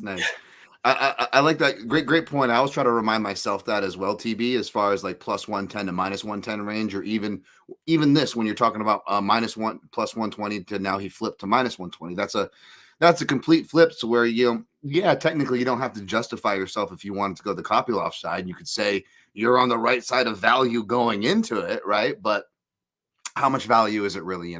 Like I think I saw someone talking about the +35 stats and like, oh, the last time we had to cash out was to Poirier. And I'm like, Poirier was only a +110 against the then rated #1 pound for pound fighter in the world. Like how much value really was that? I mean, congrats if you hit it, you were right. But I mean, you're acting like it was like some misplaced +345 against a bum, like, so you got to kind of keep it in perspective to where when it's in those tight numbers like that. So yeah, because I say that because I was bummed. I was initially bummed, kind of like what, I don't know what Guru said or what I'm intimating from what he said, but like, yeah, I was like, I missed the dog money on Almeida, right? Because that's the side I'm leaning toward. I'm not there yet. I'm actually going to be doing a betting write-up on this fight for the Action Network. That's on my docket. So keep an eye out for that for my official word. But as far as, looking at the numbers where I'm leaning like that, obviously Cesar Almeida, God damn you, by the way, TB. Yeah. I'm losing my crap over here because you're putting all these images in my head that don't need to be in my head. Like, let's just be glad TB's not calling the fight and be like, oh, Almeida looks like he moves great upright. Like he's got, he'd be saying shit like that. Like he's got great leg dexterity as expected. Like, oh my god. But listen, but seriously, no, Almeida's been. I actually really like Almeida. And by the way, let the dark dude who's actually part Portuguese on the broadcast say those lines so you guys can be protected a little bit, my 3% over here. But I actually legitimately like Almeida back when I was doing my Peloton studies, right? Because he pops up on those as far as the kickboxing end of it. And I was like, how did this guy, what was this series look like? And even though you could argue Peloton could be 3-0, Almeida is a real tough guy. I always feel bad saying he's a slickster because sometimes he'll just straight up like take a punch in the face, but then still try to like kind of no sell it. He'll only like turn his cheek a little bit, but he is genuinely good with the shoulder rolls. He obviously hasn't done it as much and changed up his style, smartly gotten more clinch heavy. I would argue because it's a more clinch heavy sport in MMA, but again, he was a much more slickster style. If you look at his kickboxing, but I really like how he's adapting to MMA.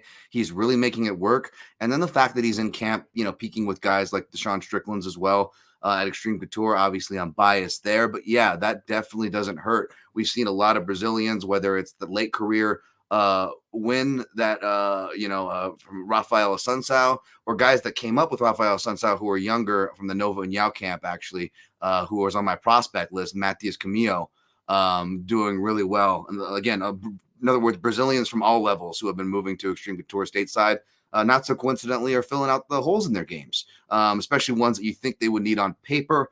Almeida definitely fits that bill. He's who I'm looking and leaning toward. And again, no matter who you pick, it's probably going to be a pick a side and ride scenario at these prices, as I like to say. These are pick a side and ride prices. If you have a decent argument, I don't think you're crazy. I don't think you should break the bank on this fight either, though.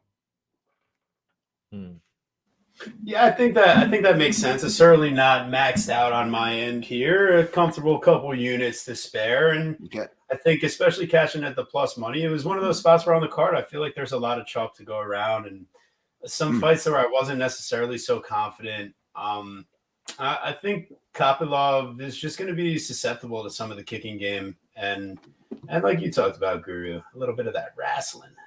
Oh yeah. I honestly do think he mixes it up at some point, and I can't wait to fuck with you when he does. Yeah, we are not saying what's up to Guru's cat. Messed up. That's fucked up. Yeah. And yeah, why not over 2.5? I don't know. Why not? It could be 2.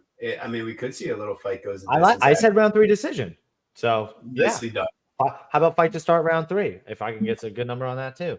That's pretty hot. Well, I mean, like, listen, guys, just saying, Pepe. Just as a quick shout out, like we talked about earlier, part of the Fight Numbers crew. So if you're looking to get some of that content over there, Oh, baby. Make sure you're going to check You that got out. OnlyFans now too, Pepe? Damn. Promo code Chronic. Well, he's got that new Diego Lopez dream, believe, and make it happen tattoo. So That I need to see. That's called honoring a vet. And Yeah, he's got that new. He's also got that new Angela Hill T-shirt, which that fucking T-shirt is unbelievably cool because he hit the Angela Hill round 2 submission for a bajillion dollars because he's nice. Nice.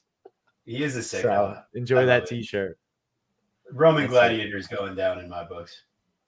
Guru didn't even notice. Did you notice the shitty TV nickname? You know what? You didn't actually put 2 and 2 together. You know what? It's so fucking shitty that it's totally believable that somebody just stuck him with Gladiator on the regionals and he just kind of rode with it. But nah, it's not good. He's not. I guess because he's Roman. You know what? It's fine. I'll take it. It wasn't too bad, right? Because it's more context clues than I normally use. I'll take it. Yeah, right. I'm doing some efforts. Now this one is the one I'm extra proud of because it's a double entendre. We got Grant KGD Dawson. Like, what the fuck does that stand for? I don't even know. Then does he have a first name that starts with a K? Like, that's something that I'm like, or is it King Grant Dawson? Kid or like, something. What's Grant? We need to know. Versus G.I. Joe Zaleski, or it could be the Gi because he's a jiu-jitsu specialist, like G.I. Right? So G.I. Joe over here, I think he's outgunned. Let's put it that way. Grant Dawson is probably better at each thing that Joe Zaleski can do out there in the octagon, and I think he's got better cardio. I think he's a better wrestler, better grappler, better. Thank you, Pepe. Maybe I am a casual. I've asked this question before. I never really looked into it. So, but the King, I think he reclaims his throne here against G.I. Joe. Ultimately, Dawson, like I said, he's just better everywhere. And this is a fight where he doesn't have to worry about the striking on the feet. He doesn't have to worry about the guy with the better gas tank to reverse him late. I think Dawson does what it takes. I mean, I think fighting a guy, even though he wasn't at his prime at that point, but like Damir Ismagulov, even at that stage, is way bigger threat than Joe Zaleski. I think Zaleski is very grappling dependent, and how do you just rely? I mean, we saw what happened when the guy was round 1 grappling dependent finish in a guy like Darrick Minner. Dawson does what it takes to just survive those, quote unquote scary moments that aren't even that scary and get to doing what he does best. So he's got no part. Like round 3, baby. Grant Dawson. Let's get it. Round 3? Yeah, round 3 prop. Specific. I like that. I don't know exactly how, but I think it's round 3. You could do your round 3 decision, but I'm not. Yeah, going round 3 decision for sure. I don't really trust Joe Zaleski's cardio at all. The fight that sticks in my mind hilariously forever is the Jared Gordon fight where I picked Jared, and it was like at that 7-minute mark exactly is when he stopped winning the fight and his cardio shut down, and then he just lost from there. And not for nothing, if you just want to compare brutality of KOs, I feel like Grant Dawson took a shot on the temple and just was like not expecting it and just kind of curled up like a little baby. Whereas Joe Zaleski, I felt, took a slam that could be career changing. Maybe I'm over dramatic when I saw it, but when you get slammed on your head like that, like, I don't know, that shit was bananas. BANANAS type bananas. So give me Grant Dawson round 3 decision here. But I don't know. If he somehow fucks this up, I just see him like giving up a transition and just like getting rear naked choke somehow. I would laugh so badly. It would really be pathetic, I think. But shout out Justin. This is pretty great. He does look like he's like the guy that didn't get chosen for the Super Soldier program. I don't know. I always thought Grant Dawson, and he actually like responded to this online laughing. He had a good sense of humor about it. But I said Grant Dawson looks like every antagonist to the Disney character who says you're not good enough to make this team.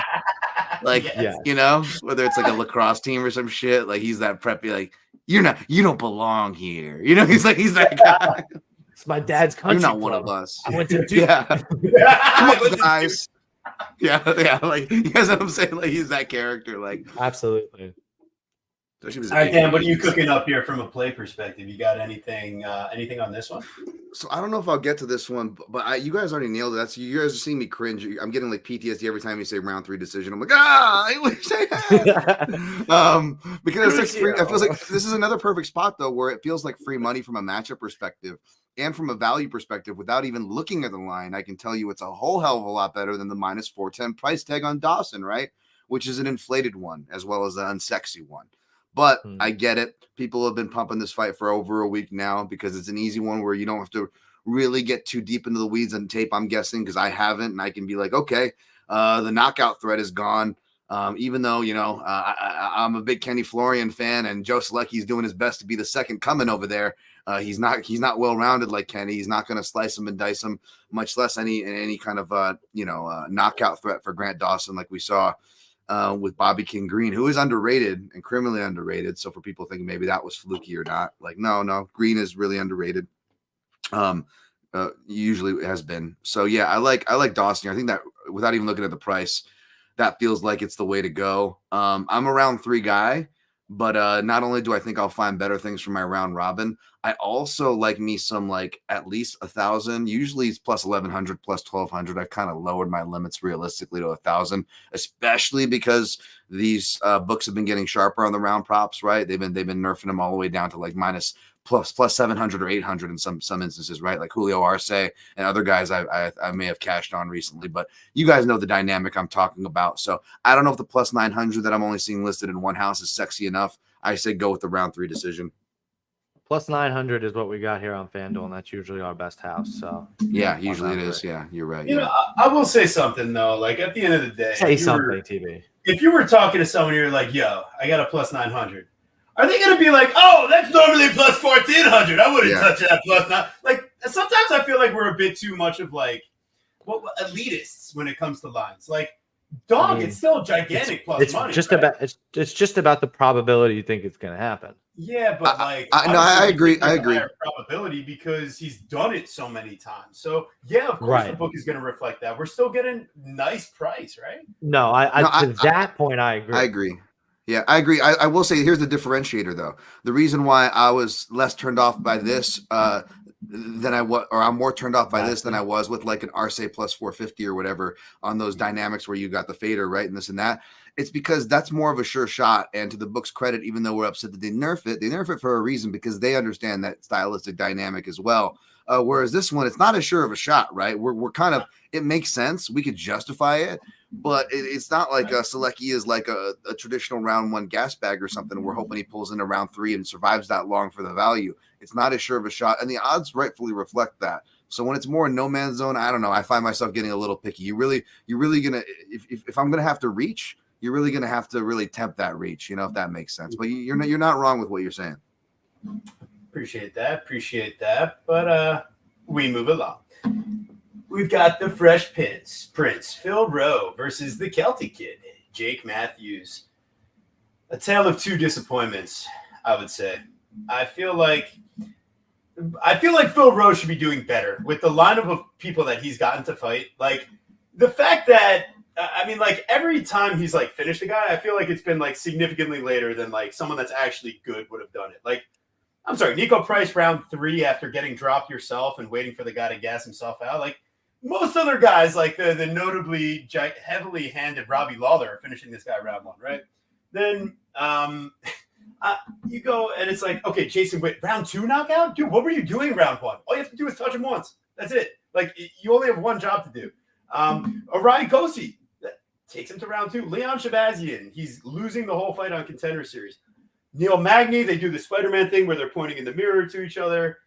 And Gabe Green, I mean, if you have what it takes to put power on someone, Gabe Green has been knocked down and knocked out plenty of times. So I feel like Phil Rowe, yeah, sure. In the UFC, technically you're 3-2. You just fought a guy like Neil Magny, solid guy. You went to a close decision, but I'm not as impressed as I could be when you fought that type of lineup. And Jake Matthews, man, like, it's a series of ups and downs. And just when you think he's putting it together, it's another letdown. So why would I want to trust you at minus 162 when you're giving up these gigantic anthropomorphic, like, disadvantages on the other end of things? But then it's like, well, what does Phil Rowe ever actually do to take advantage of said advantages, right? Like, he's terrible defensively from a wrestling perspective. He can't keep guys off him from a range perspective. And he kind of relies on when guys slow down, when guys realize that they can't have their way, and he just kind of survives. It's like, well, I think Jake Matthews might just do enough in that case. So, no, I don't really have anything super confident here. But if Phil Rowe is the guy that, like, he should be with the type of, like, physical, natural gifts he's been given, and he were to take advantage of said things, yeah, maybe it would be worth the dog shot. But I got I put a bet down. I didn't love it. I cashed it out. I got some consideration to do here. I think I'm passing. And I think an over 2.5 and the fight goes the distance is probably the best idea. I definitely think the fight's going over, and I definitely think it's going the distance as well. But I'm not really sure about your pause, man. I really do like Phil Rowe in this spot. Dude was like basically favored versus Neil Magny, and now he's like the underdog here versus Jake Matthews. It's a crazy line correction, right? So I don't know. I just feel like Phil Rowe is the more dangerous striker. He's got better size, physicality. What has Jake Matthews done? Honestly, I mean, give him credit for being whatever. I mean, he's slower and through less out. He throws no output. Like that's his big thing. He doesn't throw shit versus Michael Morales. Does Phil Rowe really throw any output? I mean, he can at least push up against the cage and control. I mean, Phil Rowe's got a negative striking differential, whereas at least Jake Matthews over his 19 fight UFC career is nearly at a +1 from a differential. So, like, I mean, I know he hasn't fought the highest level of competition in some of his wins, but I mean, dude, it's not even the highest level. It's worse than that, bro. He's beating he beat Darius Flowers, my boy Darius Flowers. He beat Andre Fajalio and Diego Sanchez. Like what? What are we talking about? Like Phil Rowe just got out of the cage with Neil Magny. He's gonna beat this guy. I mean, he's training, dude. He's not training with his dad. He's training over at Fusion XL. He's constantly getting better. He's always working on his grappling as well. I think he absolutely has the grappling edge if it goes there as well. No chance, bro. I'm not. I really do like Phil Rowe here. I'm gonna be on a very chalky card. This is one of my favorite dog shots. I think you're fucking bananas. Yeah, I think Phil Rowe is clearly worse than Semmelsberger. I think he's clearly worse than Morales. No way. Yeah, clearly worse than Semmelsberger. Clearly worse than all those guys. Yes. Yeah, definitely. Listen, they have the same knockdown rate, bro. Like Phil Rowe does not have special power compared to Jake Matthews. It's a 1.3 versus a 1.1. Like they're both 1.2. Like there is no difference in their power. And you want to talk about shitty competition? I just told you. Nico Price on death's doorstep, Jason Witt, Orion Kosi, Leon Shabazian. I mean, yeah, he got out of the cage against Neil Magny, but Doug, if you have real power, if you have real anything, you can match the size of Magny, and you can't even reverse him in the clinch. You can't put damage on him. I'm not that impressed, man. I'm not. I've never been a fan of Phil Rowe. I remember watching his island fights, trying to tape him for his debut versus Gabe Green and shit. Like I've never been a fan, but I don't trust Jake. Jake Matthews has been a prospect forever, and he's just not that good. Dan, settle this, please. Jake Matthews. What makes him Jake Matthews? I don't like either of these guys, though. His favorites is the problem, man. And even Phil Rowe, it's like I haven't gotten to the comb on this fight, although I may, because even though he's not a guy I typically like to bet or trust. What did he open as? Because that's not pulling up for me, but that's a decent number in this fight. Because I thought he was going to be what did he open as? You guys got that? It's TV's going to pull it whatever. Oh, okay. Wait. Like their opening money line, you're saying? Yeah, it's stalling out for me on best fight odds, which sucks worse and worse every week. Like the fight, rest of the odds.io. Use that instead. Or I'm sorry, Fight Numbers. They're also that's the one that's fantastic though. I think you might have to pay for that one. So maybe FightOdds.io if you need it, but no. Or use the Chronic. or use the code Chronic.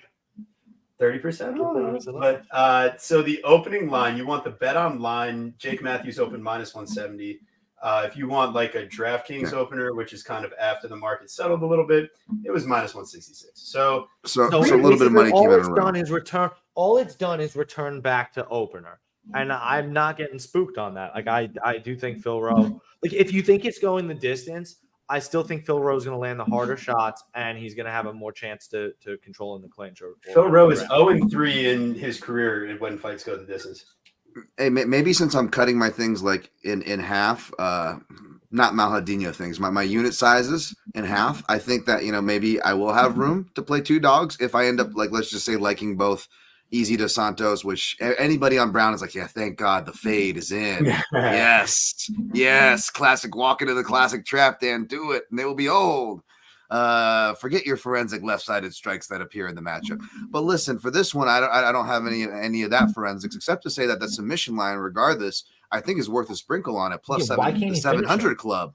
I feel like again, it's the same thing, except a more of a variance where we're talking about, I think so-and-so is more likely to get a submission, Kevin Holland is, and they're pricing it at a better price actually than the TKO price. Granted, not by much. We were talking plus 275 we're talking about a good $4 here, roughly, depending on where you look. I mean, we're into the 700 club for a sub, maybe 800, depending on where you look. Even there, I'm quoting the low line from what I'm seeing. And again, from his guard, those long arms, we've seen those things. Trouble Matthews, and not just Trouble Matthews against longer fighters. He doesn't face very many of them, but dating back to James Vick, who front choked him, and even taller fighters, like that's been an issue, as well as, again, back to the grappling fighters who they don't even have to be that good. They just have to be good enough to nullify. And to kind of further that point, back to even times that the few times that I backed Jake Matthews against Andre Filaho, Captain Filaho, baby, the cousin of Captain Savaho. It's Captain Filaho. He fights in the octagon. Not really right now. Donald Trump as well. Does he fight in the octagon? The Coctagon, baby. Filaho coming in there like Shooter McGavin from Happy Gilmore's Nightmare. And the Man I know what you're asking. Yeah. And I do have a nickname for my testes. Yes. And but listen, when I did cash on Jake Matthews, the thing is, even when he does have the advantage in the grappling department, because he started as a Brazilian Jiu-Jitsu black belt, even submitting some BJJ black belts in his early UFC career for those following his career, he's been even more unreliable in the fact that he doesn't even press his ground advantage, which is why I played round 2 instead of falling into the trap and playing him by submission like you would in that fight. I'm like, he's probably going to get the finish in round 2. We're going to have a competitive striking match. Boom. And we hit that, which was really nice. But still, you can't get to, it's tricky. Like sometimes I feel like I should be tracking better. Not that I don't, but as far as like reviewing, as far as like how well I do on fighters and how I don't. I feel like it can be dangerous because you can give you like a bias. You got to know when to jump off the train. Like with Jailman, I've been good about jumping on and jumping off. And so far with Matthews, I've been pretty good on that too. And I like the look of Rowe. I like the look of Rowe by submission. And at the very least, maybe you'll probably see Rowe by submission in a round robin for me. I love Rowe by submission at plus 750. I think you could get Rowe by finish because I just think he's chinny. I think he could make a mistake. And why not just take Rowe as a dog shot if you think you're getting a finish? So it's absolutely Phil Rowe here. We'll excuse you this one time, Lou, but don't let it happen again. Appreciate you being here. Hey, by the way, I even hit an Andrew Holbrook cash. I think I've only bet that guy one time. I don't even know why I bet him, but I bet him against Jake Matthews and he won. So it's just weird. He's a weird guy. Matthews will lose it. You can't trust him. Jake Matthews. Give me some of that raw torque. Yeah, listen, I'm just going to be happy I get to fade Dan Tom in this spot because there we go. Listen, 2 against 1 here, man. I'm sticking my flag, and I think I'm on do it. Oh, yeah, stick your flag in with your minimal tape. Yeah, you get that. You get in there, Skeeter. Oh, baby. A little 138. Appreciate you coming in, Lou Betcha. That's a great question. It's probably because he does have Lego hair in this graphic. And Lou's correspondent. Lego hair. That's funny. So, yes, he did tell me this as well. He's coming back as Tom Dan, just in case. Do it. Well, hopefully, we'll have the opposite gimmick, and you'll actually be winning bets, my friend. Because you'll be the one. You'll be the Tom Dan combination that's winning bets. Dan, we're changing it this week. Now's the time. Man. We're changing it around this week. All right. We'll see. We're going to change it around for more than this week is the problem. But 1 week at a time. 1 week at a time. 1 week at a time. That's all we can do, right? That's all we can do, guys. That's all we can do. Listen, fading TB might be just as profitable as fading Dan Tom, so be careful. Nico, the hybrid price, plus 200 versus Alex, the great white Morono. Given how some things went earlier in this podcast, maybe you could add me to the great white family. Jesus Christ.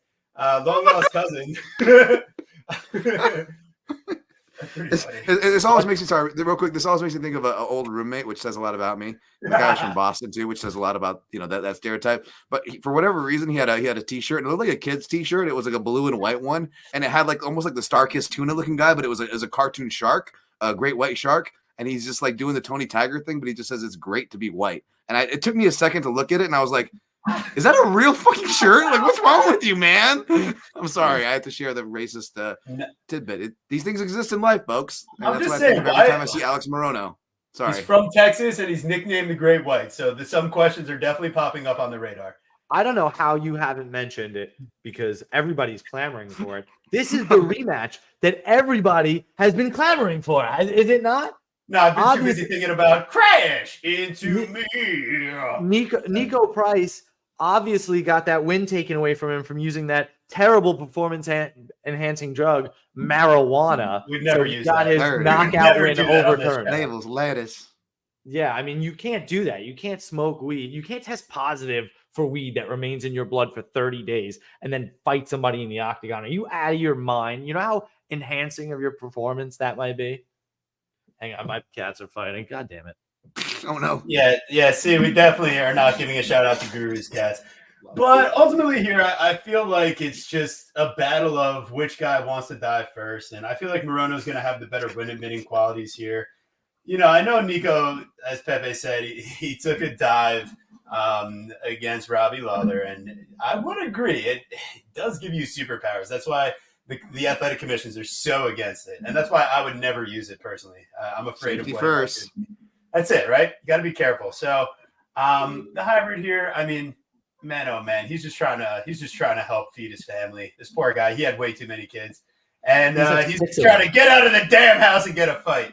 Alex Morono, though, like, my God, nothing that I saw from him in his last matchups against Court McGee, against I guess Joaquin Buckley, like, I can give him a pass there, but I mean, Ponzinibbio, like, he's looking great until the second he doesn't, and that's exactly how the first fight with Nico went. And I see Nico Price legitimately almost kill Phil Rowe in round 3. And, like, double knee sleeves, can barely move. But for some reason, this guy just swings fucking hammers. And, like, man, I'm not willing to find out what happens when I take Morono minus 245. So what I do think could be interesting here, maybe not the under 1.5 at plus 145, but I might even go towards, like, the over 1.5. But I like a little fight doesn't go. A little, who's gonna give it up first here. I think ultimately you're going to give it up first. Yeah, I'm probably going to give it up. Give it a will. You always give it up first. I'm going to go ahead and pass it off before I add any more innuendo into this breakdown. I'm going to reluctantly pick Morono and have to pass here as Guru is trying to analyze my analysis. Yeah, this fight is complete and utter AIDS. It's a no contest rematch from a million years ago. I mean, even the first fight was fucking crazy because Nico gets rocked and then he sleeps Morono at the bell. They're ready to let him keep fighting because, anytime you get a concussion, they're like, hey, are you dead though? And after he's hyperventilating and cannot move off the cage for about 5 seconds, they're like, yeah, I think he's out. And they call off the fight. So even though he was saved by the buzzer, not so much. Both guys kind of look like a shell of themselves since they were good. Morono, did not look fantastic, like TV said, in the Court McGee fight. But honestly, I didn't really expect him to finish Court McGee. I don't care that Court McGee got knocked out by Matt Brown and Jeremiah Wells. Those guys hit like fucking trucks. Don't expect the same thing from Morono.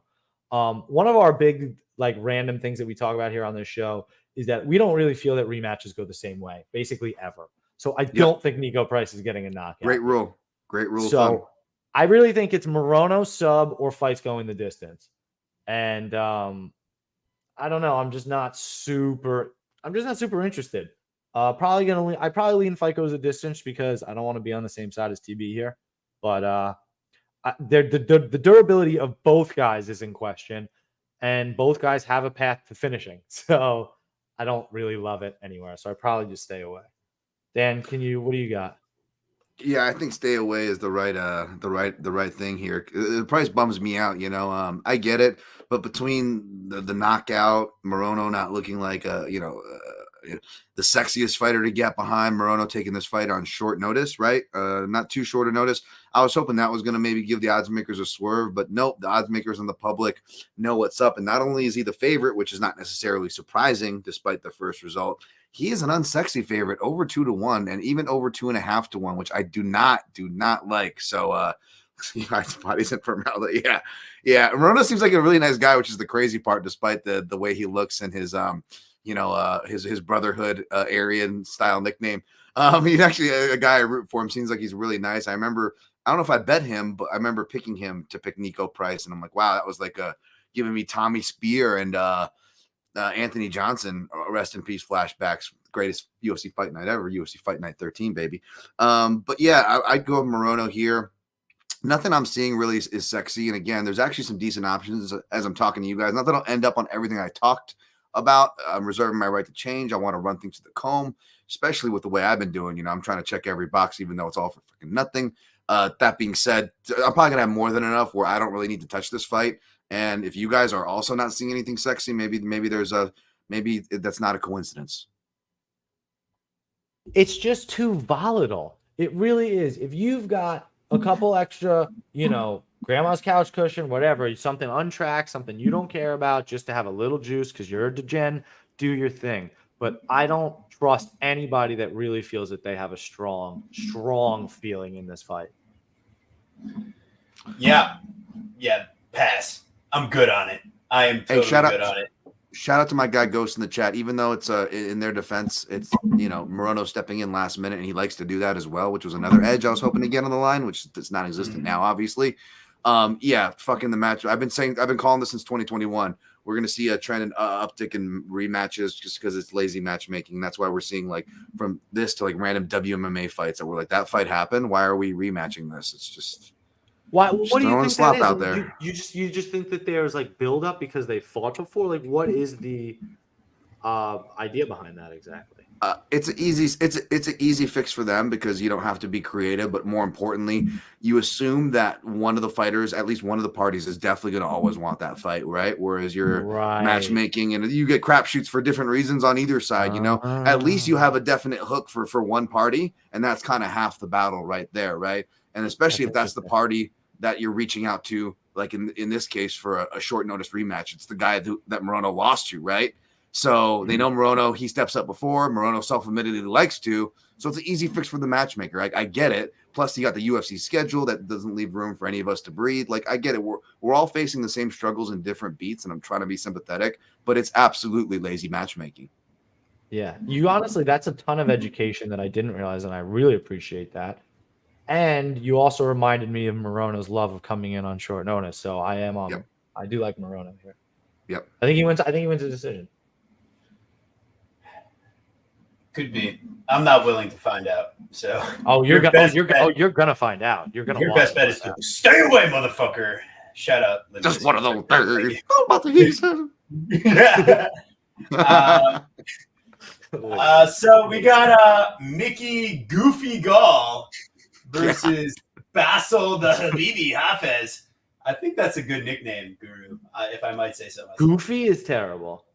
Like Mickey Mouse, he's the fucking Goofy. He walks out to fucking Hey Mickey. You're the fucking Goofy. No. Nah, come on, man. I'm not walking out to Hey Mickey. Come on. And losing. See, you could have said Mickey Mouse.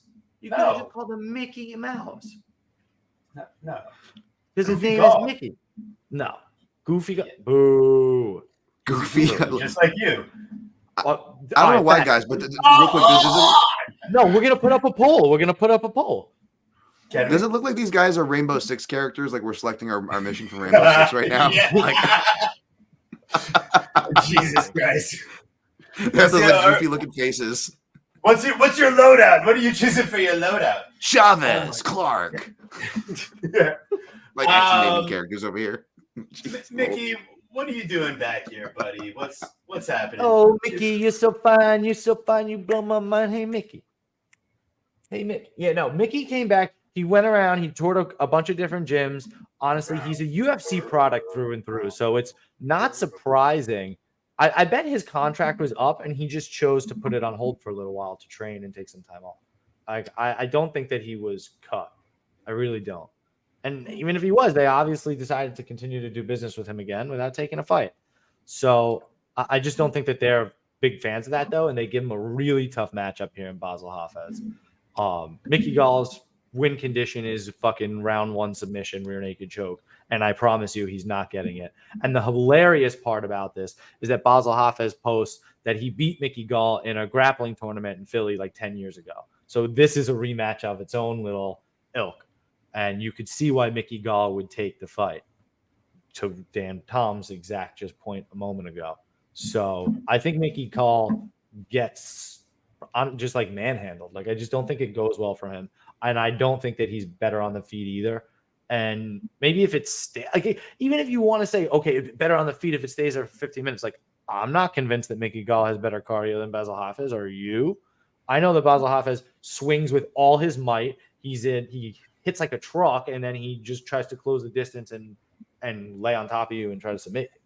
And I just don't really trust Mickey Gall at all.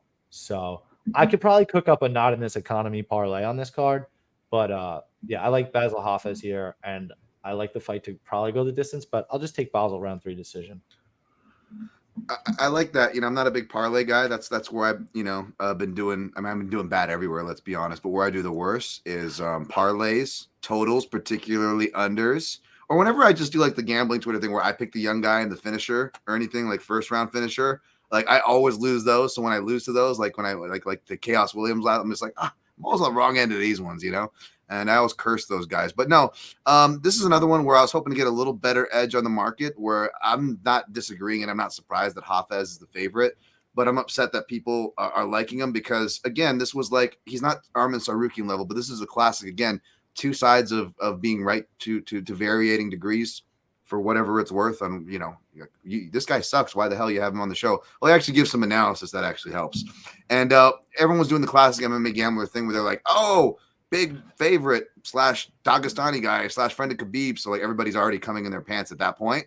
But when they are, when they're in the refractory period and it's actually time to lay the bet, they're still excited. And they're like, oh, big favorite means finish. Big favorite means inside the distance, which isn't necessarily the case, even though we are talking about taking that value in our own plays. Obviously, it's all about context. But that's kind of the big thing where there are no rule of thumbs in this sport, first of all. But that's a real dangerous one we can all fall into, right? And I was like, yeah, not this guy. Sarukian can wrestle. This guy's good. Trust me. And even though I picked Makhachev still, that aged well.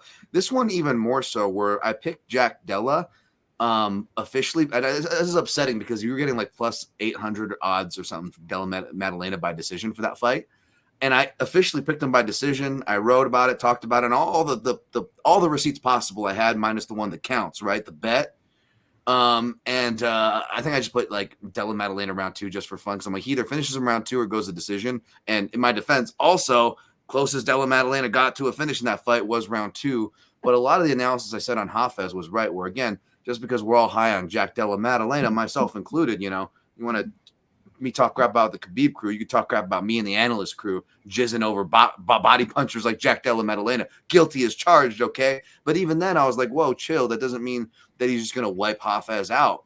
And I wish I would have played that, right? And now, unfortunately, the kind of, everybody's able to adjust and act like they fucking knew the whole time, right? And now everybody's tripping over their dicks to bet the fucking chalk. Classic.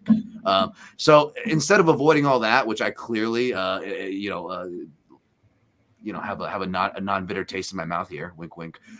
Instead, I'm actually going to look to try, and I haven't researched this fight, so don't run to the bank. I haven't bet this, but I'm looking at the numbers now, and even at plus 550 and plus 900, doing a grouping sprinkle around 2 and 3. I think Gall, I don't think he's a better grappler, even without knowing that tidbit. Great shout there for the regional scene grappling.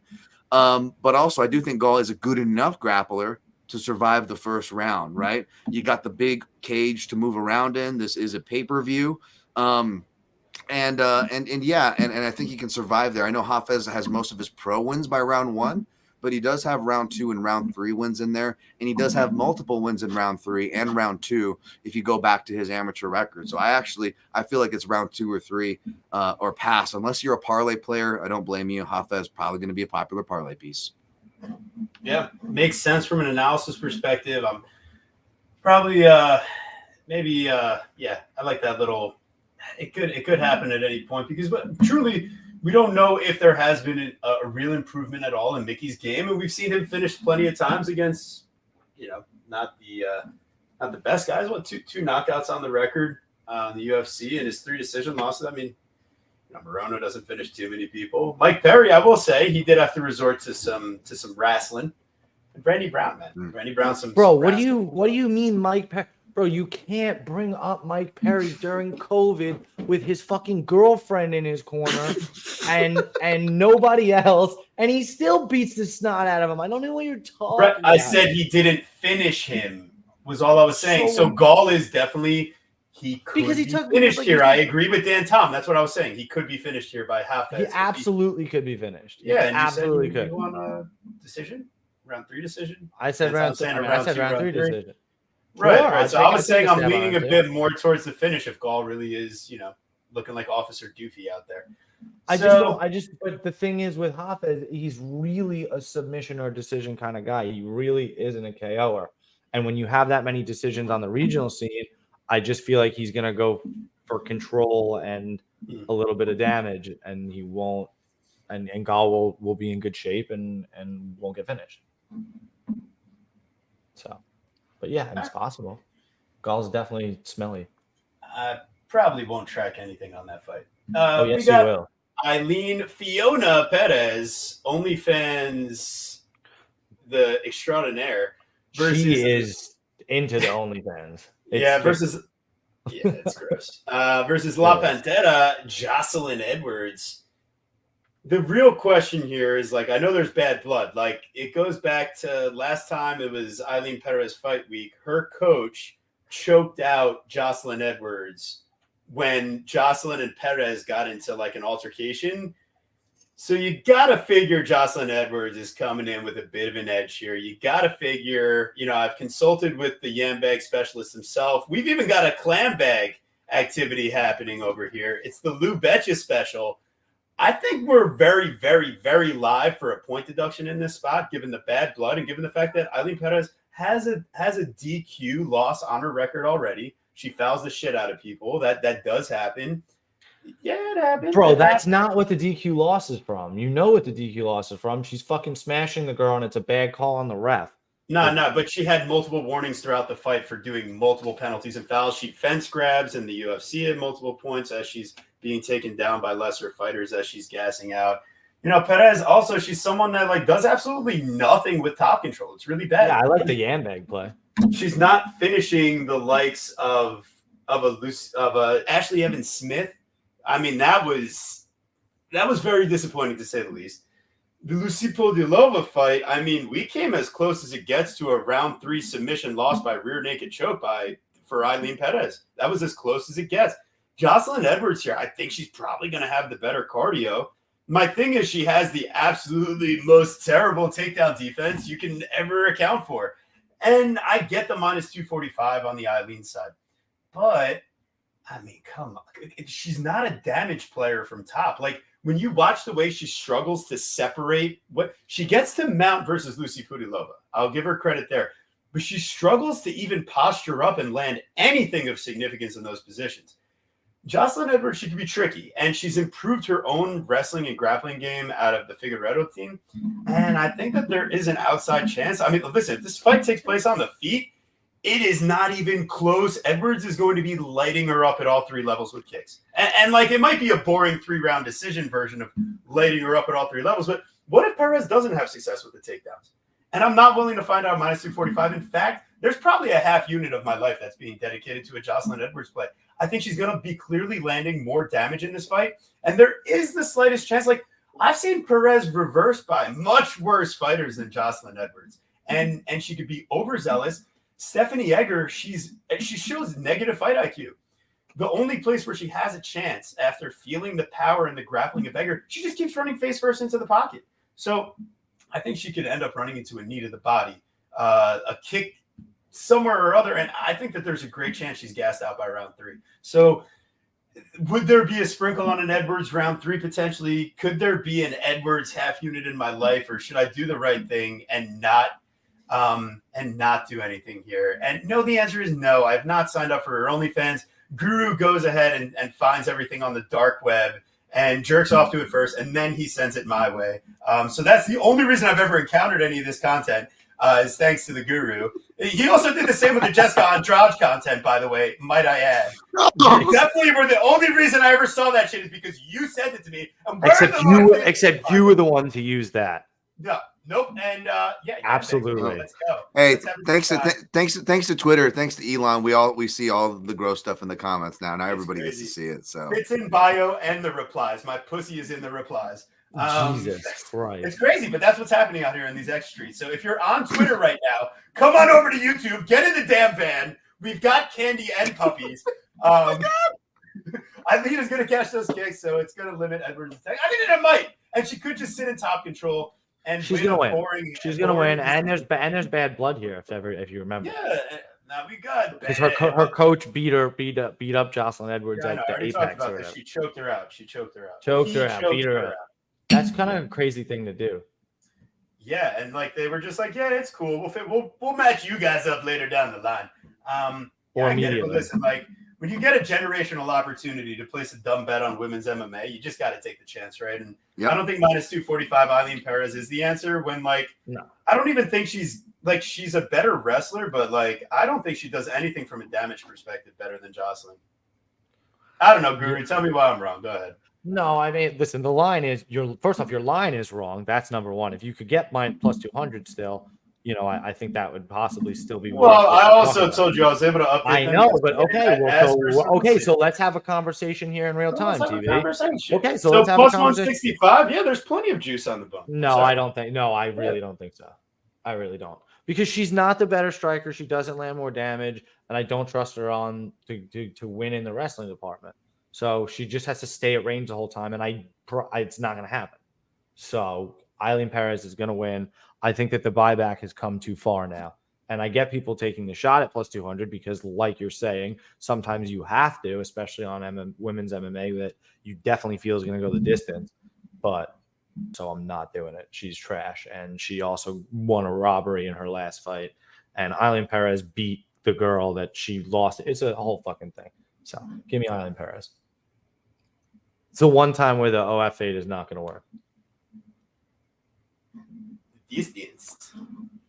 Yeah, this was a fight I probably won't get to, but I will sound off on what you guys are saying. I'm going to pick Edwards. Maybe it's the extreme couture bias, or it's the fact that, have we been tracking these underdogs, especially plus 2-1, where it does become worthwhile? Back to what TB said about making stupid bets, but look at the women's underdog win ratio, right? Regardless of what you think it should not. I know there's been some, it's hard, right? There's bad beats, and then there's, like close beats and this and that. And I'm very sympathetic to some of the bad beats that have been happening on prelims. But that being said, I can only be so sympathetic because even as a guy who's done a lot of losing, at least I can look myself in the mirror and like, okay, at least I'm not dumping like, 5 to 10 unit bets on low level women MMA prelim fighters, especially the chalk side of it. You know what I'm saying? Like, why should we be betting these things anyways, regardless of what you pick, right?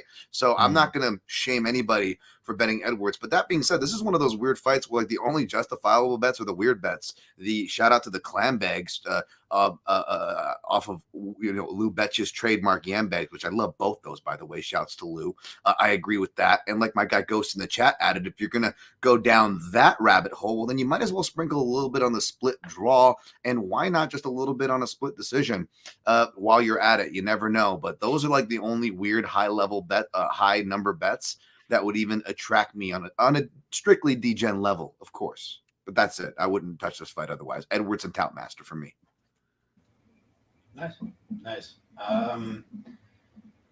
As spicy as the fight will be now, I got to give a shout out to Nate Latshaw. Does an absolutely amazing job with his stats on his website here, but I've got no stats here. So we're rocking and rolling. We've got Mascote, maybe the bite mark that he tattooed on his underarm from Igor Severino. Maybe that could fill the gap for us. Could that fill? You should have done that.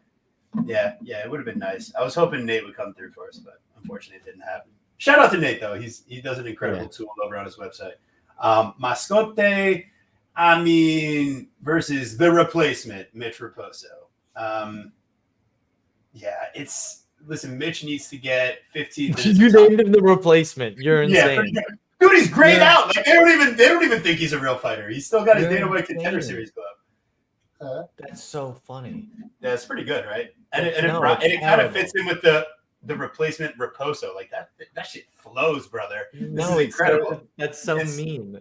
Yeah. Well, what is he, bro? What is he? He's the guy that couldn't win on Contenders. You're right. He couldn't win on the Ultimate Fighter. He's the fucking grayed out replacement fighter. It's like, oh, well, we couldn't get the good stuff, so we're gonna bring in Mitch. But again, you're kind of mean to the kid, and let me tell you why. He's 25 years old, and he loses to fucking Ludwig Shalinian up a weight class at bantamweight, and that dude moves up to featherweight.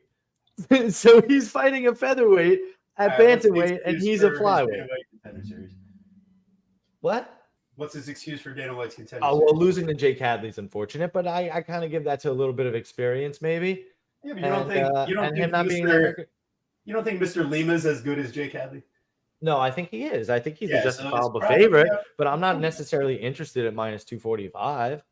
No, but a little under 2.5 at plus 124. I mean, we could be. I don't think. You think he finishes him? I don't know. I'll be honest here. Ultimately, I feel like Mitch is like he's going to be trying for the wrestling. He's probably going to gas out. Lima's got a nice black belt. It's just like against a guy like Severino, it's tough to use that. I mean, Severino is 5 levels above what Mitch Reposo does from putting together his striking, aggression, and wrestling all in one, and his grappling. And quite frankly, the only thing that comes even close to that level that Severino had, that Mitch has, is the offensive wrestling and maybe a bit of his toughness, right? Like he's out of the cartel, but I don't know, man. Who else? He's actually not out of the cartel. Oh, you're incorrect. No, he's managed by the owner of the cartel, but he doesn't train him. He trains out of his own gym with his dad. I'm sure he gets some work or some looks or something gameplay. But his dad's his coach. Mitch Reposo sounds like a character out of Copland. Speaking of cartel, I Yeah. feel like he should have Harvey Keitel in his corner. Like, listen, Rich, you're gonna be okay. You're gonna be okay. Say it. Sorry. Yeah. I'm not quoting Copland. I don't love Mitch here, but I like the fight. I think the fight goes the distance. That's what I think. I think that Severino fight was on its way to going the distance, and I think this one goes the distance as well. Lima has 0 submissions on his record, and I'm not sure that he's going to knock out Reposo. So, yeah, that's fair. I respect the take. I do, and like what do I have to argue with here, man? This is not like I feel like Lima should be winning this fight handily on the fact that he was booked. The UFC wanted to sign this guy. He had a nice, contender series fight. He's fought pretty legitimate competition overall. And Severino's a really tough fight. Like that dude is crazy. Like he's gonna fucking bite you in the cage if you start grabbing the fence. So, I feel like Andre Lima, he's like just from watching the raw talent, I feel like he does a lot better than Reposo. I think he really could finish him. And I know he doesn't have a sub on his record, but he's got high level grappling. Like it's part of what he does. And you can see the way that he's like posturing and trying to get the hips up and go for like a triangle or armbar setup on Severino when he's playing from bottom. It's just, generally he will knock out the guy first. So if Mitch isn't going to get knocked out and he's going to come in on short notice, gas, trying to wrestle heavy, like why couldn't you just shoot into a front choke series? Now, I mean, listen, it's a deep cut. Is it potentially just like stupid and off the wrong alley and a bad choice? Like, yeah, probably. And, I don't think Lima did anything to deserve a minus 245 based off of his debut, but given the short notice principles, given, I just think like the talent that stands out on the tape, you'd have to be a wet blanket for Reposo to win this fight. But Dan, what do you got? I feel like Marv Albert would have been, at the risk of aging myself further, I feel like Marv Albert would have been a big Severino fan, Severino looking to clinch. Yes. Yes. Sorry. I hope you guys have listeners over 45, so like those references make sense. So is Marv Albert? That's the guy that got caught with the biting the hooker. Yeah, he bit the hooker. Yeah, the shoulder. Okay, good. He bit. I was a big fan of his. I was like, oh, he's a shoulder biter. Okay. I will say the Mike Green, the replacement, ended up being pretty solid, and we still get Marv these days, The betting line has not moved. Yes. But no, this is a fight where, I don't want to move on this betting line. Again, what you said, it's undeserved. I like Lima too, but even with what we saw of the fight, like, again, this is a classic, like, I'm sure some MMA game like a 10-unit bet. This is the kind of shit that. Oh, Dan, you're a little in and out, Dan. We kind of lost you here. hang tight. Can you guys hear me? This is the. I don't know. Like I wouldn't feel great about it. Oh, hey, sorry. This is the stuff that like I was saying like I'm sure probably like, MMA gamblers with like selling picks probably have like a 10-unit play on some on Lima here or some shit. But like this is just a classic. Like I want to stay away. I want this meeting or an analyst or a hater. Like if you are genuinely all I care about is the numbers, bro. All I care about cash tickets, bro. Like well then maybe you should try to learn about these fighters more and learn which opportunities are fact-finding missions and what are fights you should actually be betting on. So I don't know. I want to see more from Andre Lima, but I have no interest in betting this fight, even with the replacement Reposo coming in from Copland. Yeah. It's pretty clear. I feel like gonna need to do a lot of consideration here. Seemed like we had a few nice solid plays, some more concrete stuff toward the top, and definitely have some real fun ideas for some grandma's couch cushions plays. Thank you guys so much. I needed a fun night tonight. I really had one. Dan, Tom, absolutely great energy on the show today. You guys in the chat, absolutely killing it. And like, man, I needed this boost. So let me tell you, going to be an absolutely phenomenal weekend. The cards in New Jersey, we're going to be getting sketchy out there. Oh, look at the fireworks. Dan, Tom out there bringing the special effects. But no, seriously, had such a great time. And just make sure you guys do the right thing. It would be really messed up if you hadn't liked, the video already, if you weren't already subscribed to the channel. It's pretty messed up. But there's one, you can fix this right away. There's one way to do it, and that's just do the right thing. So throw a like, subscribe. Do the right thing. Do the right thing. Dan, Tom, before I pass it off to the stunning guru, what do you got to say for the people here? Stunning and brave, dude. You're saying you needed a good. I mean, I hope I hope you're doing well, my man. Because you're saying you needed a good time. I needed a good time. That's why I came on here. I don't really have much time on pay-per-view weeks. It's hard for me to make time, to be honest. So, and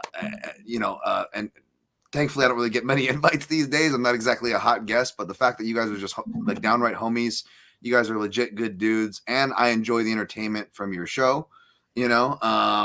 By the way, damn you, Guru. Anytime there's a ninja nickname, I think of that Louis C.K. line. Stop making me think of the word. Stop making me think of the word. That was TB earlier with Caesar. I'm like, stop making me think these things. I'm trying to break this thing down. But you guys, no, seriously, you guys, it all comes from a good place. You guys are genuinely good dudes. In case your audience didn't already know that, so please support these guys. I'm not even gonna plug any of my stuff. I don't deserve it, but please support this show.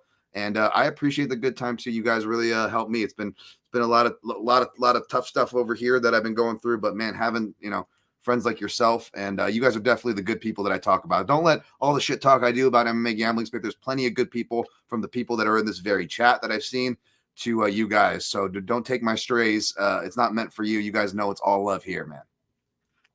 Dan Tom is just betting frustrated, but I'm telling you, it's going to turn around, and the sun will rise again, and the rainbows will come out, the butterflies will flap, and it will all be good. Listen, Dan Tom won't plug himself, but we'll plug him. Make sure you go check out his stuff. I think it comes out either Friday or Saturday for MMA Junkie. His write-ups are absolutely legit, and he doesn't get to do it like we do, lazily talking off our head in conversation on camera. He has to write it down old school, pen and paper or whatever, on a laptop. And I'm slow. Still old school enough. So that's real work. Go check that out. He has the Protect Your Neck podcast. Hilarious, unbelievable podcast. Make sure you guys go listen to that as well. If you're not somehow following my co-host, my partner in crime, Mr. TB Scouting MMA, make sure you're doing that. You can follow him over on Twitter, Instagram, Picket, Verdict, Tapology, and Bet MMA. You can follow me, the Guru Scouting MMA, over on those exact same platforms. Guys, thank you so much for joining us. It was a doozy of a podcast. We can't wait for the card. I don't know if we'll be in attendance. We're going to hopefully be there for the fan experience.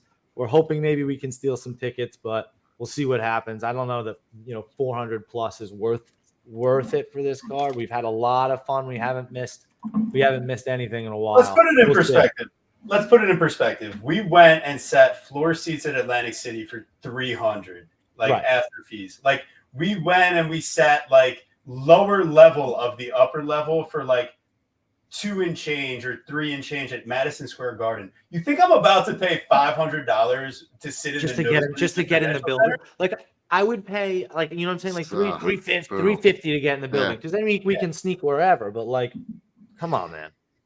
Yeah. But yes, exactly. So, Guru, do you have anything else? Should we do the thing? No, listen, if anybody's out at the fan experience, message us, say what up. We'd love to say hi. And yeah, we'll be there. So Dan, Tom, seriously, thank you so much. Honestly, dude, I don't care what you say. It's been too long since you've been on, and we'll love to have you on again soon when you got some time. So, but please just, everybody stay happy, stay healthy out there. We'll see you next week, right? Next week. Can't wait. We love fights.